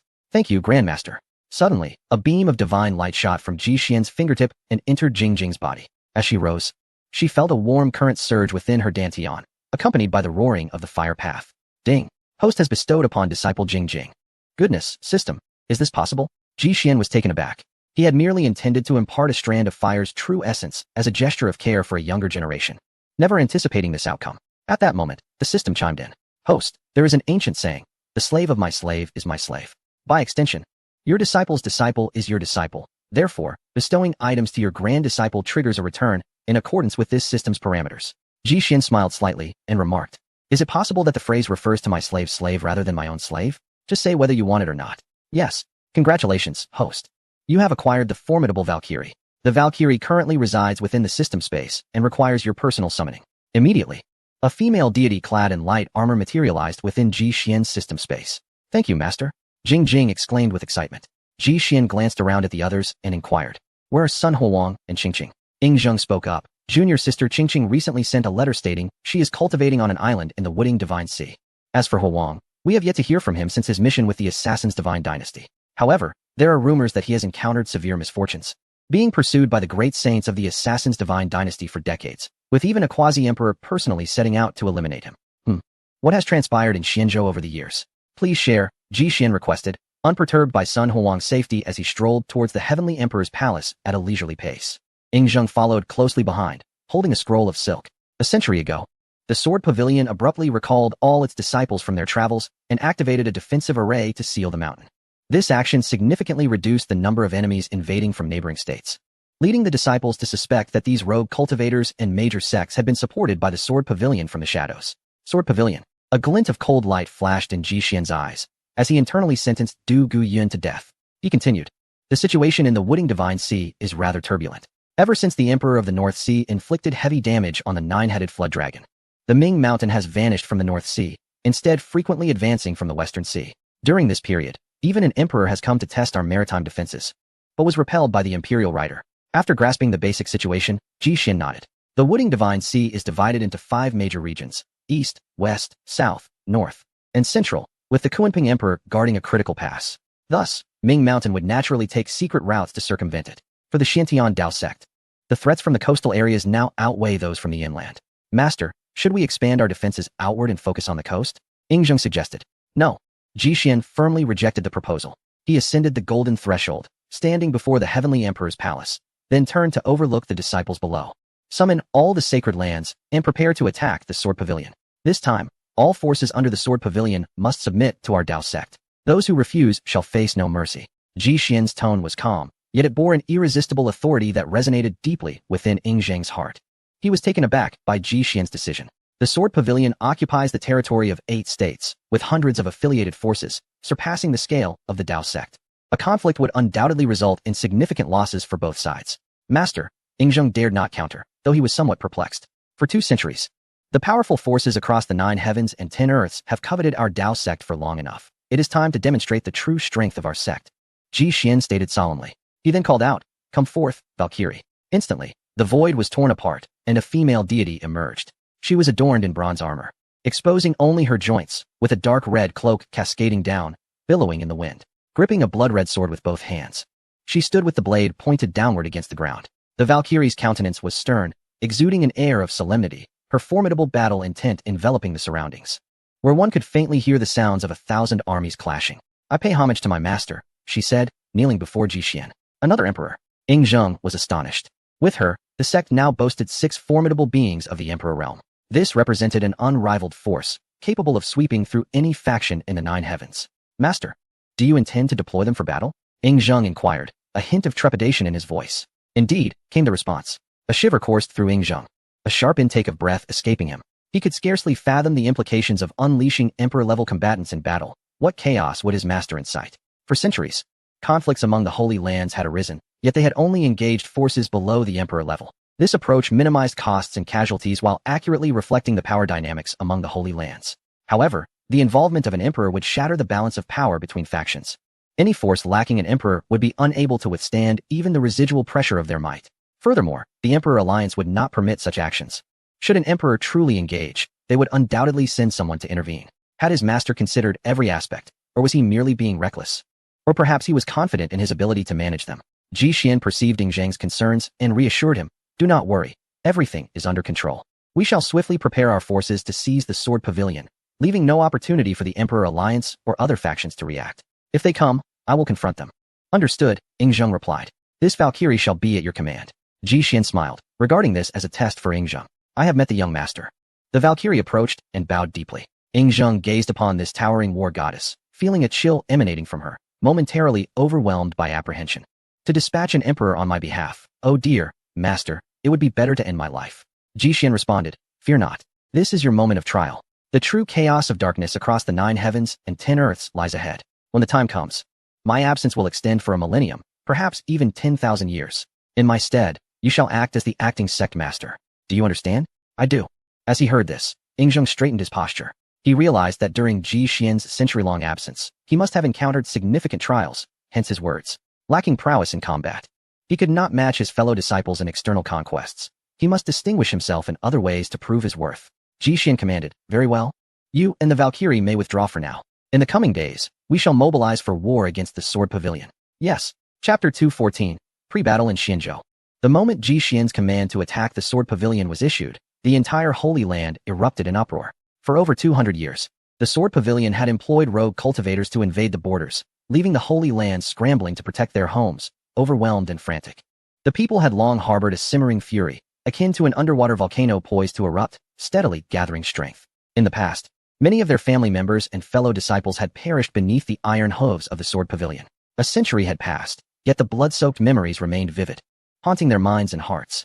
Before the great army embarked on its expedition, numerous indignant souls stepped forth, clamoring for vengeance for their fallen kin. A fervent flame ignited within the hearts of the people. Months later, the resounding decree of Ji Xian reverberated from the Heavenly Emperor's palace. "I shall personally take to the battlefield." Upon hearing this proclamation, the flames of enthusiasm among the cultivators were instantaneously kindled, casting aside their apprehensions regarding the Emperor of the Sword Pavilion. Over 100 sacred grounds rallied, showcasing their profound heritage, and in an instant, the number of participants soared to a staggering million. Within the Heavenly Emperor's palace, Missouri Yuling, reluctant and clutching her garment, protested. "Master, must we also partake in this war?" "Indeed," echoed Mo Yue beside her. In response, Ji Xian, without a moment's hesitation, conjured a palm the size of a grinding stone, and struck it sharply upon the two sisters' posteriors. Ouch! We shall go, they exclaimed, gritting their teeth in pain, scurrying about while exclaiming, it feels like home. This is truly our master. Yingzheng stood to the side, stifling laughter. For years, these two junior sisters had trailed him relentlessly, causing him no end of worry. Now, with their master leading them into battle, he could finally enjoy some peace, having not seen his hundreds of wives in the lower realms for 2 or 3 decades. Yingzheng, do not be too pleased, you must also go. I am the general, and you are the handsome one, Ji Xian remarked with a smile. What? Master, such a role contradicts my status. Yingzheng scratched his head, feeling overwhelmed at the thought of commanding troops. I am but a civil servant. What do I know of warfare? It matters not, it is merely a title. Ji Xian waved his hand dismissively, unconcerned. Regardless, this war would undoubtedly revolve around himself and the great Emperor Dugu. Master, I wish to join as well, Jingjing pleaded, tugging at Huolinger's sleeve, her eyes sparkling with anticipation. Huolinger, with a frosty demeanor, retorted, what do you think you are doing? A mere whisper from a sacred realm cultivator could spell your demise 1,000 times over. Are you seeking death? But master will protect me, Jingjing pouted, clinging to Huolinger's attire. Witnessing this scene, Ji Xian's face softened with kindness. In that moment, he found himself momentarily lost in thought, reminiscent of the days at the Qingyuan sect's plaza. A century had swiftly passed. The once fragile princess of the Fire Nation, who had sought refuge in his embrace, had blossomed into a formidable master in her own right. After a long pause, he regained his composure, reflecting on the journey thus far. It is time for us to depart, Ji Xian declared. Yes, master. The group responded in unison. Suddenly, the palace doors of the Heavenly Emperor swung open with tremendous force, crashing against the walls with a thunderous sound. A frail figure stumbled forth, struggling to support himself with a stick, blood oozing profusely onto the ground. Brother. Ao Tian instantly recognized his companion and rushed forward to assist him. Ling Yan also approached, his eyes widening in shock as he recognized the newcomer. How did you sustain such grievous injuries, junior brother's son? He exclaimed, hastily producing a healing elixir and offering it to him. The remaining brothers stepped forward one by one to offer their condolences. Sun Huang was grievously injured. His left arm was nearly torn from his body, with jagged bone protruding from the gap in his shoulder. His body bore numerous gaping wounds, from which dark blood flowed incessantly. Ji Xian squinted, and had it not been for the flicker of life still present within the monkey, he might have believed him to be beyond saving. Son, what on earth have you endured? Mo Yue wept, dabbing at her tear-streaked face, and in her sorrow, she carelessly used Mo Yuling's white dress to wipe her nose and tears. Over the years, he had witnessed an abundance of slaughter, and it seemed that only Sun Huang remained alive after sustaining such grievous injuries. Silence lingered, thick with sorrow. Suddenly, Sun Huang lifted his head and burst into raucous laughter. Damn it!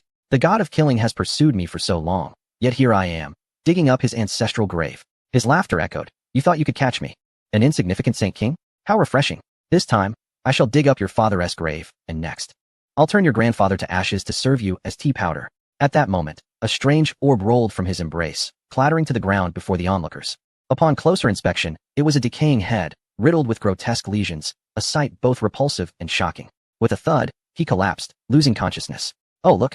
Sun's vitality is gradually returning. Mo Yuling leaned closer, discerning Sun Huang's condition with her keen insight. This boy not only desecrated the god of killing's ancestral grave, but also secretly learned the sacred technique of the assassin's divine dynasty, the ancient God Nirvana Sutra. Ji Xian recognized the essence of the situation, placing a hand to his forehead, utterly speechless. The ancient God Nirvana Sutra was one of the most renowned legacies of the assassin's divine dynasty, said to have miraculous effects in healing injuries. Below, Sun Huang's body began to visibly mend. Though still unconscious, he was no longer in danger of death. Ao Tian, toss him aside. The troops outside have assembled. We must depart. Ji Xian descended from the golden throne, each step leaving behind a fading illusion, vanishing from the hall within moments. Hey, dead monkey, did you fall into a cesspit? It reeks. Ao Tian manifested a colossal dragon claw, lifting the monkey and carelessly tossing him into a corner. Upon realizing the monkey was no longer in peril, his expression shifted to one of disdain as he wiped his hands clean. Goodness, what is that stench? How long has Sun been in the graveyard? Mo Yue pinched her nose and hurried outside. The other brothers followed suit, their faces contorted in disgust at the foul odor. Fire Linger even incinerated the head of the god of killing's father, advising Jingjing, stay away from your uncle's son from now on. Why, master? It's best you stay out of adult matters. Oh, understood. Inside the hall, Sun Huang lay slumped beside a dragon pillar, snoring softly. Chapter 215. The army enters Sword Pavilion in the desolate land of Huangzhou. A vast army wound its way around the mountains, a dark mass resembling a sinuous dragon advancing forward. The various sacred lands brandished the banners of Taoism, their shouts reverberating through the heavens.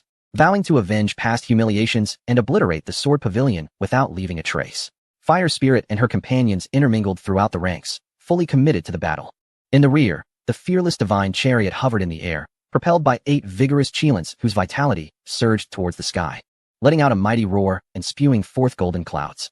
Thunderous sounds echoed as the chariot soared, creating rippling waves in the void like water. Above, Ji Xian stood resolutely in white robes, a steadfast pillar anchoring the million-strong army. His expression was tranquil, exuding an imposing presence without fury. As he gazed down upon the mountains below, his eyes brimming with unwavering determination. Suddenly, the void parted, revealing the Valkyrie who bowed and said, "Master, we are nearing the first large-scale teleportation array ahead. Shall we proceed directly or utilize the array to traverse the void?" Ji Xian responded. "Make use of the teleportation array to reach the sword pavilion with utmost speed." Understood. In Ningzhou, at Qinguang City. Good heavens. City Lord, trouble is brewing. An army is approaching. A young guard, having spotted unusual movements on the horizon, urgently conveyed the message to the city lord within the tower. "Calm yourself, lad. Our Qinguang City has been rebuilt and fortified, with numerous sacred lands gathered here. We have nothing to fear from any aggressors." A slightly stout middle-aged man chided, leisurely rising from his seat and striding outside. For 2 centuries, under his leadership, Qinguang City had been restored to an even greater scale than before, its collective strength burgeoning, firmly establishing its foothold in this grand era. At the very least, no adversaries would dare challenge it within Ningzhou. "I shall see which audacious fools dare to invade my Qinguang City," the city lord scoffed. As he reached the edge of the city wall, he shattered a divine talisman, enhancing his vision to peer towards the distant horizon. Yet, in the next moment, the smile that had lingered on his lips froze. Countless well-equipped soldiers appeared on the vast plains, various ancient war chariots and flying vessels filling the sky, a dense formation occupying the entire firmament. Most alarmingly, the leading banner bore the character Xian. "What the? By the heavens, the Taoists are coming?" the city lord exclaimed, fainting on the spot, only to be revived after a guard pinched him for an hour. Gasping for breath, his heart raced as he gazed in that direction. 2 centuries prior, due to conflicts between disciples of the Tao sect and the sacred lands, Qinguang City had been reduced to ruins. Now, they were actively leading an army here. What could their intentions be? At that moment, a soldier from the garrison spoke up. "City Lord, shall we prepare for battle?" The city lord immediately delivered a resounding slap to the soldier and shouted, "Prepare for battle? Are you out of your mind? That is an army of a transcendent force. A single spit from each of them could drown us. What shall we do then, City Lord?" The lord of Qinguang City closed his eyes in contemplation, for he was a clever man. In but a few breaths, he discerned the purpose of the Xianzhou army's arrival. With a grand flourish of his sleeve, he proclaimed to his subordinates, "Convey my orders. Open all city gates and clear the central teleportation platform of all travelers. We must ensure ample space for the esteemed representatives of the Tao sect." Yes. Days later, the formidable army of the Xiantian Tao sect arrived at the city, entering with great momentum through the wide-open gates, proceeding directly to the central teleportation platform. This audacious maneuver startled all the cultivators within the city, who, armed with their magical artifacts, rushed forth to defend their territory. Yet, upon sighting the Tao sect's grand banner, their resolve waned. Who would dare to engage? How could one even begin to fight? Simultaneously, numerous spies from various factions, embedded within the city, reported the unusual happenings back to their respective organizations. Ji Xian was quick to detect their subtle movements, yet he refrained from intervening. His intention for this military campaign was to create a spectacle, to let the renown of the Xiantian Tao sect resound throughout the heavens, while simultaneously drawing out more hidden foes to uncover clues regarding the celestial gates. His vision was expansive, and his ambitions vast. He could not confine himself to a single corner, nor could he root himself solely in Xianzhou. The Sword Pavilion was located a considerable distance from Qinguang City, necessitating multiple large-scale teleportations to reach it. During the march of the army, the external world buzzed with activity regarding this matter. After all, an eternal-level power taking such initiative was astonishing. Cultivators marveled at the audacity of the Celestial Emperor, believing that in these chaotic times, he was a figure capable of achieving great deeds. However, many skeptics doubted the veracity of this news, asserting that the Celestial Emperor lacked the gall to instigate such a war. For once hostilities commenced, a series of chain reactions would inevitably ensue, compelling all restrained eternal powers into action.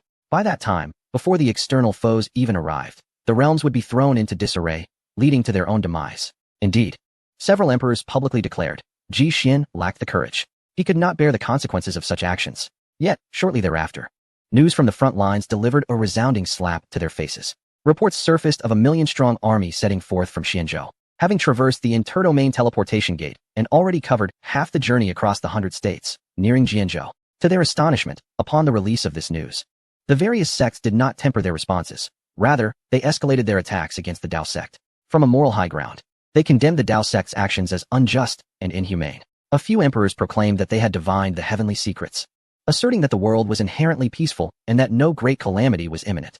Ji Xian, in their view, was the root cause of all this chaos. Since his ascension to emperor, the fortunes of the 3,000 states had been in constant turmoil, never a moment of peace. He was seen as akin to the imprisoned powers of the Ming Mountain, and the ancient families of the wastelands should unite to eradicate him, stifling him in his cradle, and collectively seize the divine treasures of Jinyun Mountain. Particularly, the Purple Mist Emperor disparaged Ji Xian to the depths, vowing that once his true form emerged, he would travel to the 3,000 states to slay him. These words reached Ji Xian's ears, yet he merely smiled faintly, showing no concern. The outside world may have chattered for so long, but not a single faction dared to step forward and obstruct their advance. A multitude of individuals merely engage in idle chatter from the rear, perhaps even waiting for an opportune moment to seize their coveted treasures when the Sword Pavilion is vulnerable. They are but insignificant scoundrels. The forces of the Tao sect, vast and imposing, traverse the expanse of 100 states, gradually advancing towards Sword State. Along the way, cultivators make way, none daring to impede their progress. The Sword Pavilion, in response, prepares itself, gathering hundreds of powerful figures from various sacred grounds at the borders of Sword State. Among them stands the Taoist with black and white eyebrows, holding a celestial array map, sharing a knowing smile with his companion. Brother, it appears we are about to achieve merit. Chapter 216. Please enter. Your Excellency, within the confines of a stone chamber in the Sword Pavilion, Dugu Yun sits cross-legged upon a mat, his imposing figure remaining immovable. Suddenly, a message talisman shoots forth from the void. He deftly intercepts it with a swift motion. Moments later, a smile breaks across his face as he moves his parched lips. I could have lived for several more centuries, yet you chose to seek your own demise. Very well, with the aid of the elixir of immortality, I have nearly regained my strength.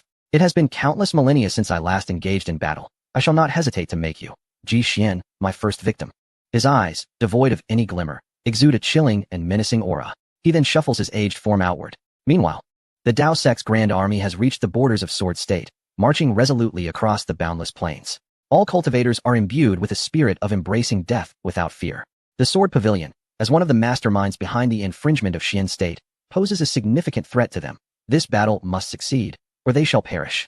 At the borders of Sword State, towering city walls rise majestically, constructed upon the mountains, resembling a colossal dragon coiled amidst the peaks. Above, myriad forces under the Sword Pavilion's banner gather, countless heroes standing upon the walls, gazing down upon the advancing army with drawn blades. Humph, Sword State has long been reclusive. Do they truly believe we are soft persimmons to be manipulated at will? A silver-armored general scoffs. His long blade gently touches the ground, releasing a circular wave of blade energy that reverberates, causing the battle flags to flutter. Though the Tao sect is relatively new, with an emperor of the Xian overseeing it, their military strength remains insufficiently robust. An elderly figure observes the distant army, remarking, "Indeed, the Sword Pavilion is a legacy of the Sword Emperor. The very birthplace of the Heavenly Sword Palace. The forces of Xian State are merely striking a stone with an egg." Many cultivators share a similar sentiment, believing that the army's foundation is too fragile to breach the borders. Nearby, the Taoist with black and white eyebrows stands silently, listening to the discourse, a subtle smile forming at the corners of his mouth, choosing to remain silent. Rumbling. At the horizon's edge, the army surges forth like a tidal wave, with infantry, war chariots, airships, and mobile fortresses densely populating the skies and lands. In an instant, dark clouds gather, lightning crackles, and a howling gale sweeps in from the depths of the cosmos, roaring ominously. Boom, boom, boom. The resounding war drums shake the heavens, reverberating throughout the celestial realms, as if extraterrestrial foes are striking upon the gates of heaven and earth. Kill, kill, kill. The soldiers raise their long blades, channeling their fervent bloodlust as they roar defiantly to the skies. Amidst the grand army, hundreds of artillery pieces were pushed forth by the soldiers, each towering several stories high. These formidable weapons were capable of inflicting fatal harm, even to cultivators of the sacred realm. A direct hit would spell doom. The defenders of the city, witnessing this spectacle, scoffed derisively. The border defenses of Sword Prefecture had been meticulously arranged by the legendary Sword Emperor himself. Although eons had passed, the integrity of this formation was far beyond the reach of mere mid-grade sacred artifacts. A young man, with a confident smile, proclaimed, "This barrage poses no threat to us. The first wave may be vigorous, but subsequent assaults will wane. Let them attack. After a short while, their morale will plummet, and their million-strong army will be as sheep awaiting slaughter." The surrounding cultivators nodded in agreement, their confidence in the border formation unshaken, recognizing it as the handiwork of a former emperor, impervious to breach. Boom, boom, boom. On the battlefield, hundreds of cannons roared in unison, akin to roaring lions, shaking the earth and stirring up a tempest of dust. Thousands of shells, resembling shooting stars, trailed luminous tails as they soared toward the Sword Prefecture's defenses. Form the array, commanded the defenders, and a colossal barrier surged forth, woven with billions of intricate patterns, radiating divine light that engulfed all. In an instant, the entirety of Sword Prefecture was shrouded in this magnificent formation, a monumental feat achievable only by a heavenly emperor. Kaboom! Thousands of shells struck the barrier, erupting in thunderous explosions, unleashing thick clouds of black smoke. The shockwaves tore through the void, yet the barrier remained unscathed. How could the light of a mere grain of rice dare contest with the brilliance of the full moon? How could sacred artifacts withstand the imperial array? This army is nothing more than a rabble, a rugged man exclaimed, slamming his palm onto the table in laughter.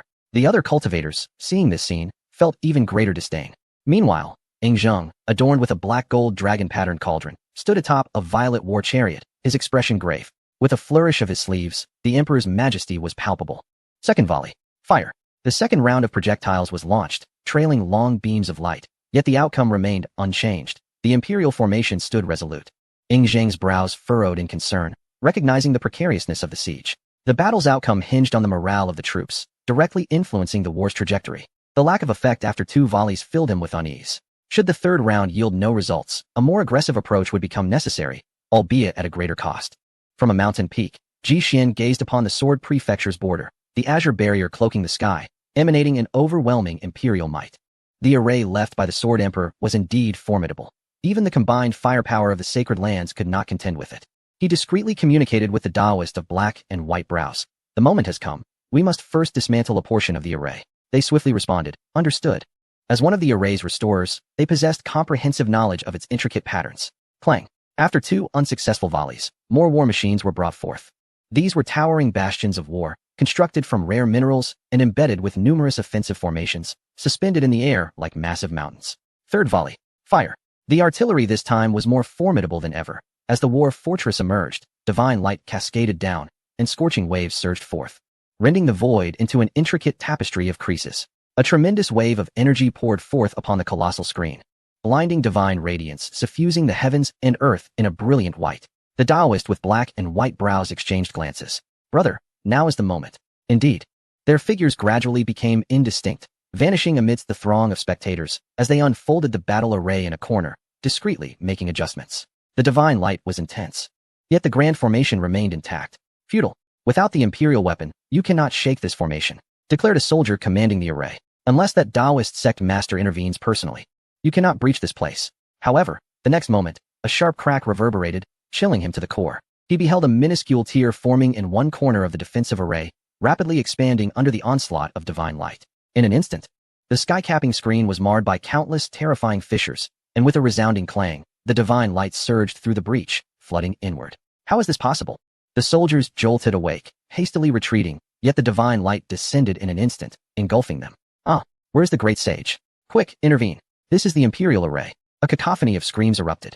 Those cultivators who had previously underestimated the threat and had not entered full defensive mode were obliterated by the divine light.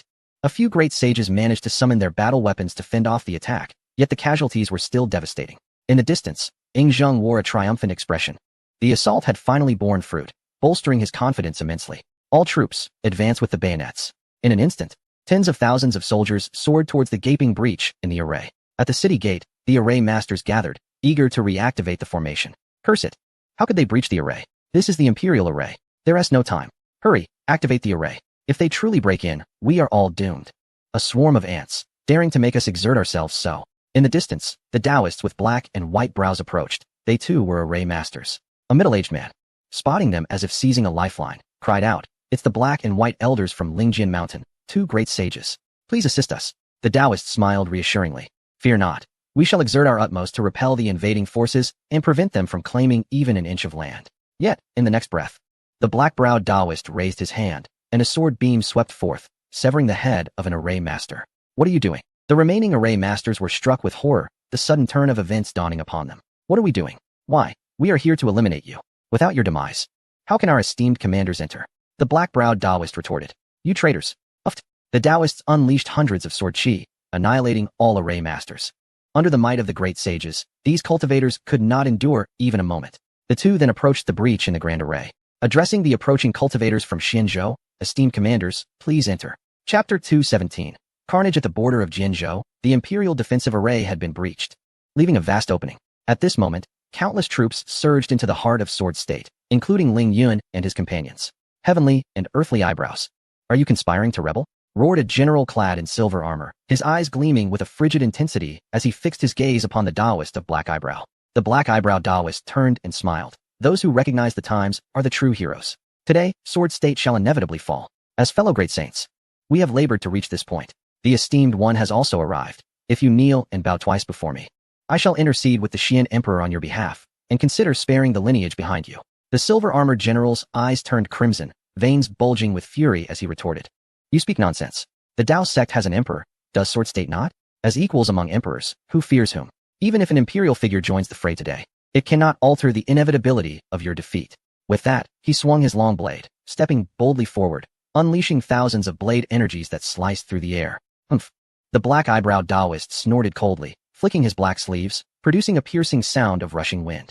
Countless icy sword energies erupted from his robes, colliding with the blade energies. Boom. In an instant, the city walls trembled violently, hundreds of fissures crawling up from the stone base, as the clash of the two great saints could shake the stars. This spectacle alarmed all present among the cultivators. What is happening? Why is the venerable Black Eyebrow from Lingjian Mountain battling the blade god of the Blade sect? The enemy has just invaded, and we are embroiled in internal strife. What shall we do? Just as the cultivators were filled with trepidation, an elderly man with a staff emerged, his words illuminating the minds of all. You two, Black and White Eyebrow, are indeed audacious. The esteemed Dugu Emperor, revered as the supreme of the great Tao, did not expect to have traitors among his ranks. Allow me to personally deal with you both. The elder's tone was calm, yet it carried an icy aura of murderous intent. He advanced with his staff, his steps unsteady, yet each movement resonated with the great Tao. A brilliant light intertwined, and the elder struck out with a palm toward the Black Eyebrow Taoist. In an instant, the palm imprint surged forth, causing the stars in the sky to quiver. Amidst the battle, the Black Eyebrow Taoist suddenly felt a chill at his brow, sensing an overwhelming threat approaching. Do you truly think I am inconsequential? The White Eyebrow Taoist soared from the city wall, raising his hand to unleash a streak of azure sword light that cleaved the palm imprint in two. The elder sighed. White Eyebrow, the sword pavilion has treated you well, your actions are excessive. The White Eyebrow Taoist retorted, Humph, in this grand era, each of us has our own choices. The exorbitant taxes from the sword pavilion have left Lingjian Mountain nearly bankrupt for almost 20,000 years. If this continues, we cannot withstand the impending tribulation. I act for the sake of the tens of thousands within our sect. Raising his staff, the elder pointed, then I shall have no choice but to slay you. In an instant, the great saints clashed with such ferocity that the earth trembled. The revelation that the two venerable figures were traitors was unfathomable. They had not appeared for millennia, and now this sudden betrayal. The soldiers atop the city walls were struck with alarm. This news was too explosive to process. We must quickly report this to the inner gates and request reinforcements. A scout made an immediate decision.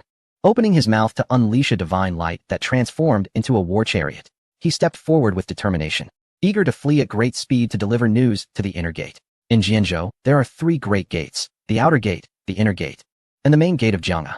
The great Emperor Dugu guards the main gate of Jiang'e. Suddenly, a tiger's roar echoed through the void, and a blade of murderous light descended in an instant. The scout's war chariot exploded with a resounding crack, shattering into countless fragments of divine wood. Ling Yun, clad in a black robe, swung his sword, extinguishing the scout. Let not a single soul escape, he proclaimed with a fierce cry.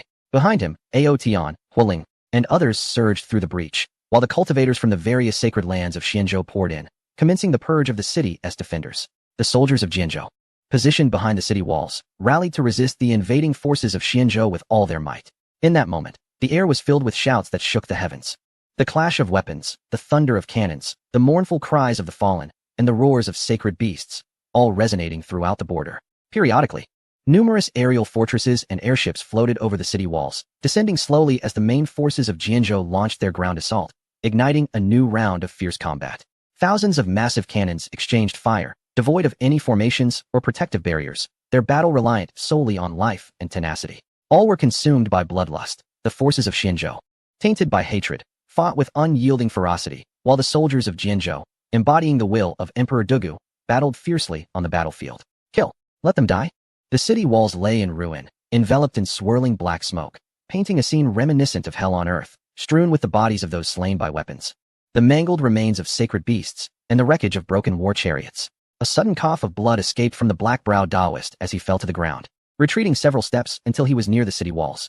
A flash of silver light appeared as a silver-armored general approached, a cold smile gracing his lips. Black Brow, you are old. Today, you shall surely perish beneath my blade. The black-browed Taoist wiped the blood from his lips and replied, I have lingered in the river of the sword for 10 millennia. My body from the outside world has yet to recover.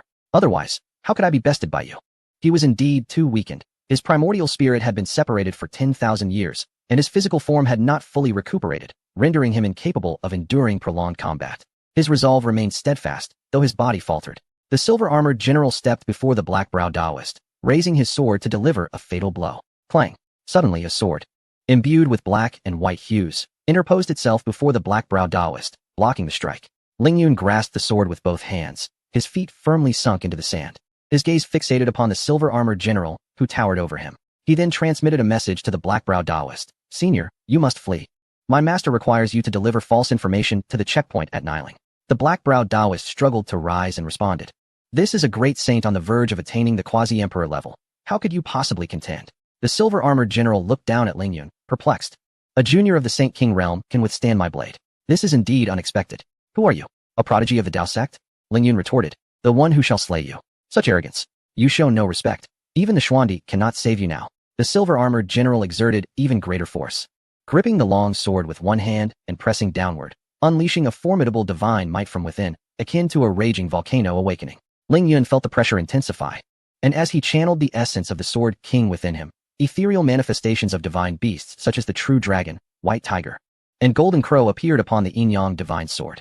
Begone! He abruptly raised his hand, and the might of the imperial weapon spread forth, sending the silver-armored general staggering backward. The general retreated several steps, his gaze fixed upon the sword in Ling Yun's hand, his face betraying astonishment. That is an imperial weapon. In an instant, he grasped the significance of such power. For having reached the pinnacle of the great sage level, his sensitivity to imperial might was particularly acute. What a treasure! I never anticipated such a fortuitous gain today. The silver-armored general's eyes blazed with greed as he swung his long sword forward, unleashing a domineering wave of sword energy once more. Roar! Brotherling, do not fear. I shall assist you. Ao Tian, clad in golden armor, soared forth from behind. Humph! Another reckless junior who knows not the heights of heaven or depths of earth. The silver-armored general remained fixated on the imperial weapon, merely casting a holy artifact aside to counter Ao Tian. How dare you underestimate me? Ao Tian, incensed by the sight, transformed into a colossal golden dragon, stretching thousands of feet long, and struck down with a claw. Crack! In an instant, the holy artifact was torn apart by the dragon's immense claw, which continued its descent. Boom! The massive claw, akin to a small mountain, struck the silver-armored general with tremendous force, sending him reeling hundreds of feet away, crashing into a derelict area. The true dragon race possessed an incredibly resilient physique. Had it not been for the silver-armored general donning a quasi-imperial divine armor, Ao Tian's strike would have rendered him incapacitated. Old Black, flee quickly! Ao Tian shouted to the black-browed Taoist. Understood. The black-browed Taoist sprang into action, swiftly retreating in the direction of the inner pass. Chapter 218. Dugu Yun. Amidst the towering mountains and dense forests, a streak of black lightning darted through. The black-browed Taoist accelerated towards the inner pass. With the frontline battle erupting and smoke billowing, the inner pass would undoubtedly sense the disturbance immediately. However, the scouts sent back and forth had all been slain, leaving the inner pass utterly oblivious to the current situation. I merely need to deceive them into opening the city gates, allowing the Taoist soldiers who follow to break through. By the time they realize, it will be too late, the black-browed Taoist mused inwardly. Should this scheme succeed, the defenses of Jianzhou would collapse without a fight. The strength of the Taoist sect exceeded the black-browed Taoist's expectations. The once underestimated army was now evenly matched against the forces of Jianzhou, with battles ebbing and flowing. Furthermore, the youth wielding the imperial weapon and the golden dragon demonstrated terrifying combat prowess, rendering the Taoist sect increasingly enigmatic in his eyes. Nevertheless, the black-browed Taoist was acutely aware that the current state of affairs was merely temporary. The ultimate authority in this war lay in the hands of both emperors. Once an emperor emerged, sweeping across the battlefield, no matter the multitude of foes, one individual could quell them all, decisively influencing the course of the conflict. The confrontation between Ji Xian and Dugu Yun was of utmost importance. Time could not be squandered. He needed to reach the inner pass swiftly to prevent the frontline forces from arriving first. Upon contemplating this, the black-browed Taoist quickened his pace. In swift succession, his dark silhouette traversed the rugged mountain ranges, emerging from the last valley of the region. As the fierce wind assaulted him, he stepped out into a vast plain, significantly broadening his field of vision. This was the second battleground before the inner pass. In the distance, the second army of the Sword Pavilion was marching in unison towards this direction. The black-browed Taoist's heart raced at this sight. Why had they suddenly mobilized? Had they learned of the front line's defeat?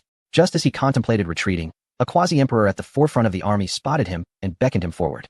The black-browed Taoist realized escape was futile. Before a quasi-emperor, even a great sage had little chance to retaliate. Gritting his teeth, he resolved, if he was to act, he would commit fully, for the sake of the tens of thousands of people of Lingjian Mountain. He staggered forward, his tattered black robe suggesting he was gravely injured. Upon reaching the army, he collapsed to the ground with a thud. What transpired at the front? Inquired the leading quasi-emperor. Clad in azure-scale armor and wielding a crimson sword. My lord, the battle at the front has ended in disaster. The army is hastily retreating to the rear. I implore you to open the city gates and allow the remnants to return to the mountains. The black-browed Taoist said in a low voice, striving to appear weak. The quasi-emperor expanded his divine sense outward. Moments later, his brow furrowed slightly. Indeed, he sensed the presence of the enemy within the pass. The defeat was so catastrophic. Could the Taoist sect truly be that formidable? He stammered. Indeed, my lord. Please swiftly rally the troops and open the inner pass to receive the wounded. Our losses have been severe. If we delay further, the losses across the sacred lands will be immeasurable. The black-browed Taoist lamented. The quasi-emperor stroked his chin, adopting a contemplative expression, then remarked, Your reasoning is sound. Your suggestion is indeed correct. Upon hearing this, a cunning smile emerged on the black-browed Taoist's ashen face. Concealed beneath his robe, the scheme had succeeded. If the Xian Emperor accepted them, a future haven for Lingjian Mountain would be secured. After enduring a millennium of struggle, he would finally reap the rewards. With this thought, he let out a long sigh, believing he need not worry about subsequent matters.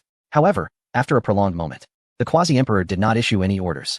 The black-browed Taoist looked up, only to find the commanding officers regarding him with cold expressions, their eyes brimming with murderous intent. The quasi-emperor in azure armor regarded him with a mocking gaze, a faint imperial might emanating from him. It was as if he were observing a wounded prey feigning death, ridiculing its clumsy performance. And the azure-armored quasi-emperor sneered. My lord, the black-browed Taoist's pupils constricted, realizing he had been unmasked. Yet, no one had returned from the front lines. And all communication jades had been intercepted. How could they possibly at that moment? A light footfall echoed, and an elder emerged from the crowd. Draped in a flowing gray robe, his hair and beard completely white. His skin was withered, suggesting advanced age, yet he radiated an inexplicable aura of authority, each breath resonating with the very essence of the universe. The elderly man was dressed simply, resembling an ordinary peasant. At that moment, the black-browed Taoist, upon seeing Dugu Yun, nearly exclaimed in shock. Had he not been injured and in seclusion?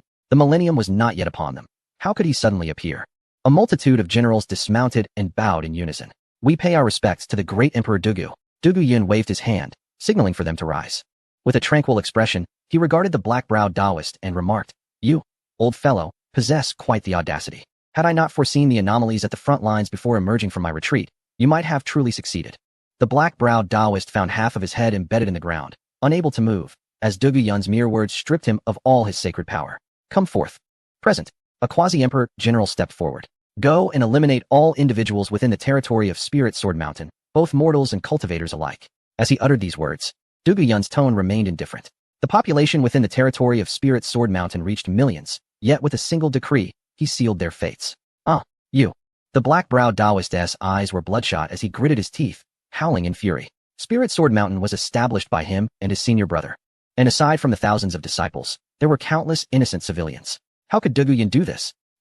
Tears of blood streamed from his eyes as he valiantly resisted the imperial might, attempting to rise and prevent the quasi-emperor from departing.